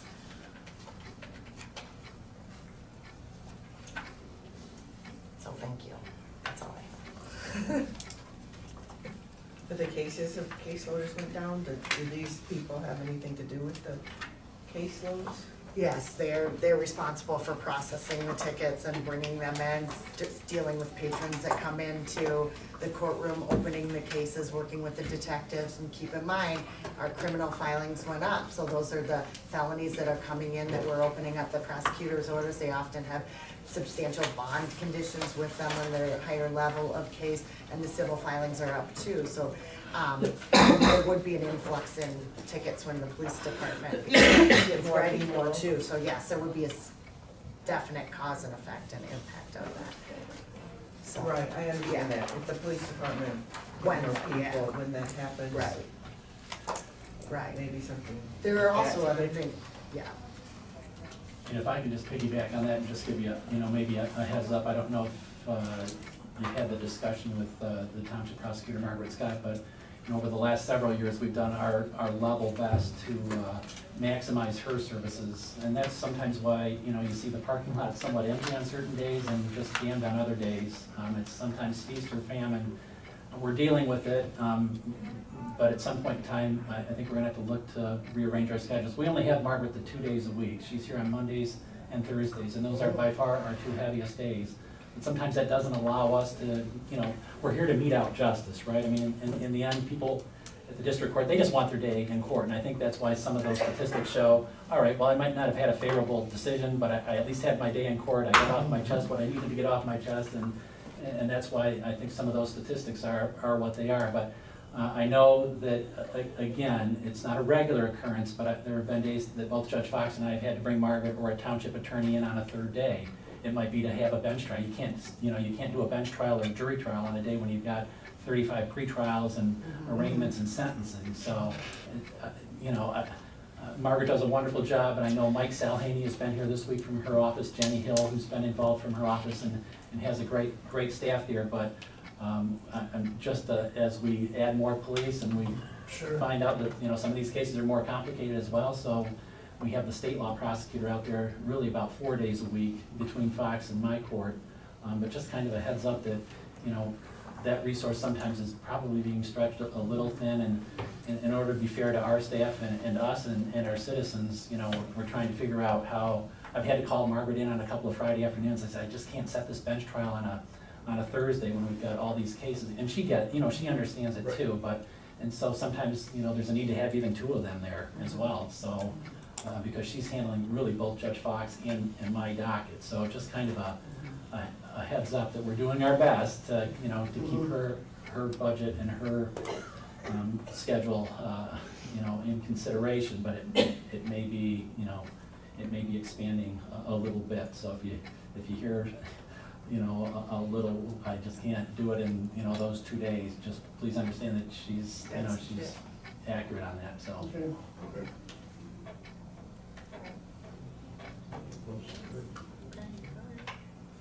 With time to spare. I That's good. Very good. All right, thank you. Thank you. Always, good to see you. Nice to see you.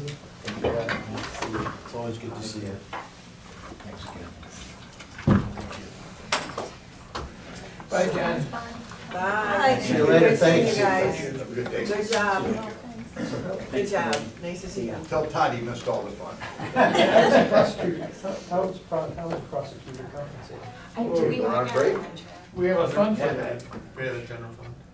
and she's been on general fund. Okay. Is she, or do she bill hourly, or do we do a flat? No, she's a retainer. Yeah, she's a retainer, yeah. Okay. And she's like a retainer basically, Okay. and basically we pay so much a year, and the cost has come down crazy number than it used to be back in It's $150,000. 2010. She isn't. That isn't complaining. that, you would expect that though, that's like a natural downstream thing from the SAD, from the SAD. Well, they're on their second contract with us, their law firm, is that they should, when they bid up, when they came in and negotiated the second contract, I would think they would have a feel for a case law, the amount of time they needed to be at the court.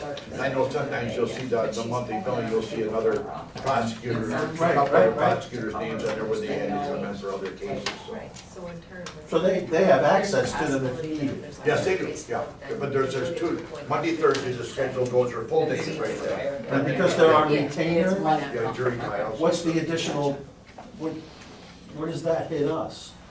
It doesn't, It just comes out of the retainer fee? yeah, just we pay a flat rate. Get that out of legal. We pay $12,500 a month for 12 months out of the year. And correct me if I'm wrong, Derek, but I think from 2010 Right, to the point. to 2012, when we got a new prosecutor, the cost was almost half. Yeah, Am I right, Gary? I've heard that, I haven't looked. It used to be about 350,000, I think, a year. My first year in office at the, right at the end of 2012, we were paying, the prosecutor was gonna receive, 330? over $203,000 that year. And his agreement, I think, was for like $128,000, and I never could get an answer as to why those numbers didn't jive, other than, well, I did this and I did that, but I just said, okay, the way I understand Well, it. years prior, it was up to 300,000. In all fairness, though, the police department was made 40% smaller. Okay, yeah. So at that, one time. that affects volume too. Yeah, okay. That's a factor, but it's not the only factor. No. But, yeah, looking at a better. The then prosecutor had an office at the courthouse, and it just, Right, there was didn't a lot pay of for none of things that never made any sense to me, but But the point being, that I thought the cost almost half, it's Yeah. a very good savings that we've saved. I think the first round it was 138,000, the second round went to 150,000. Well, that's, But again, I knew that was gonna go up, right, but it's still a big savings from what we were paying before. I would just, last week, walking downstairs, walking back up, we're just walking around and. oh, shoot. Hey, what's going on? How?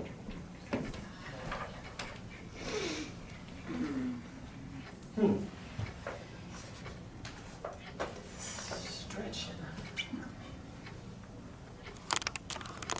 Yeah.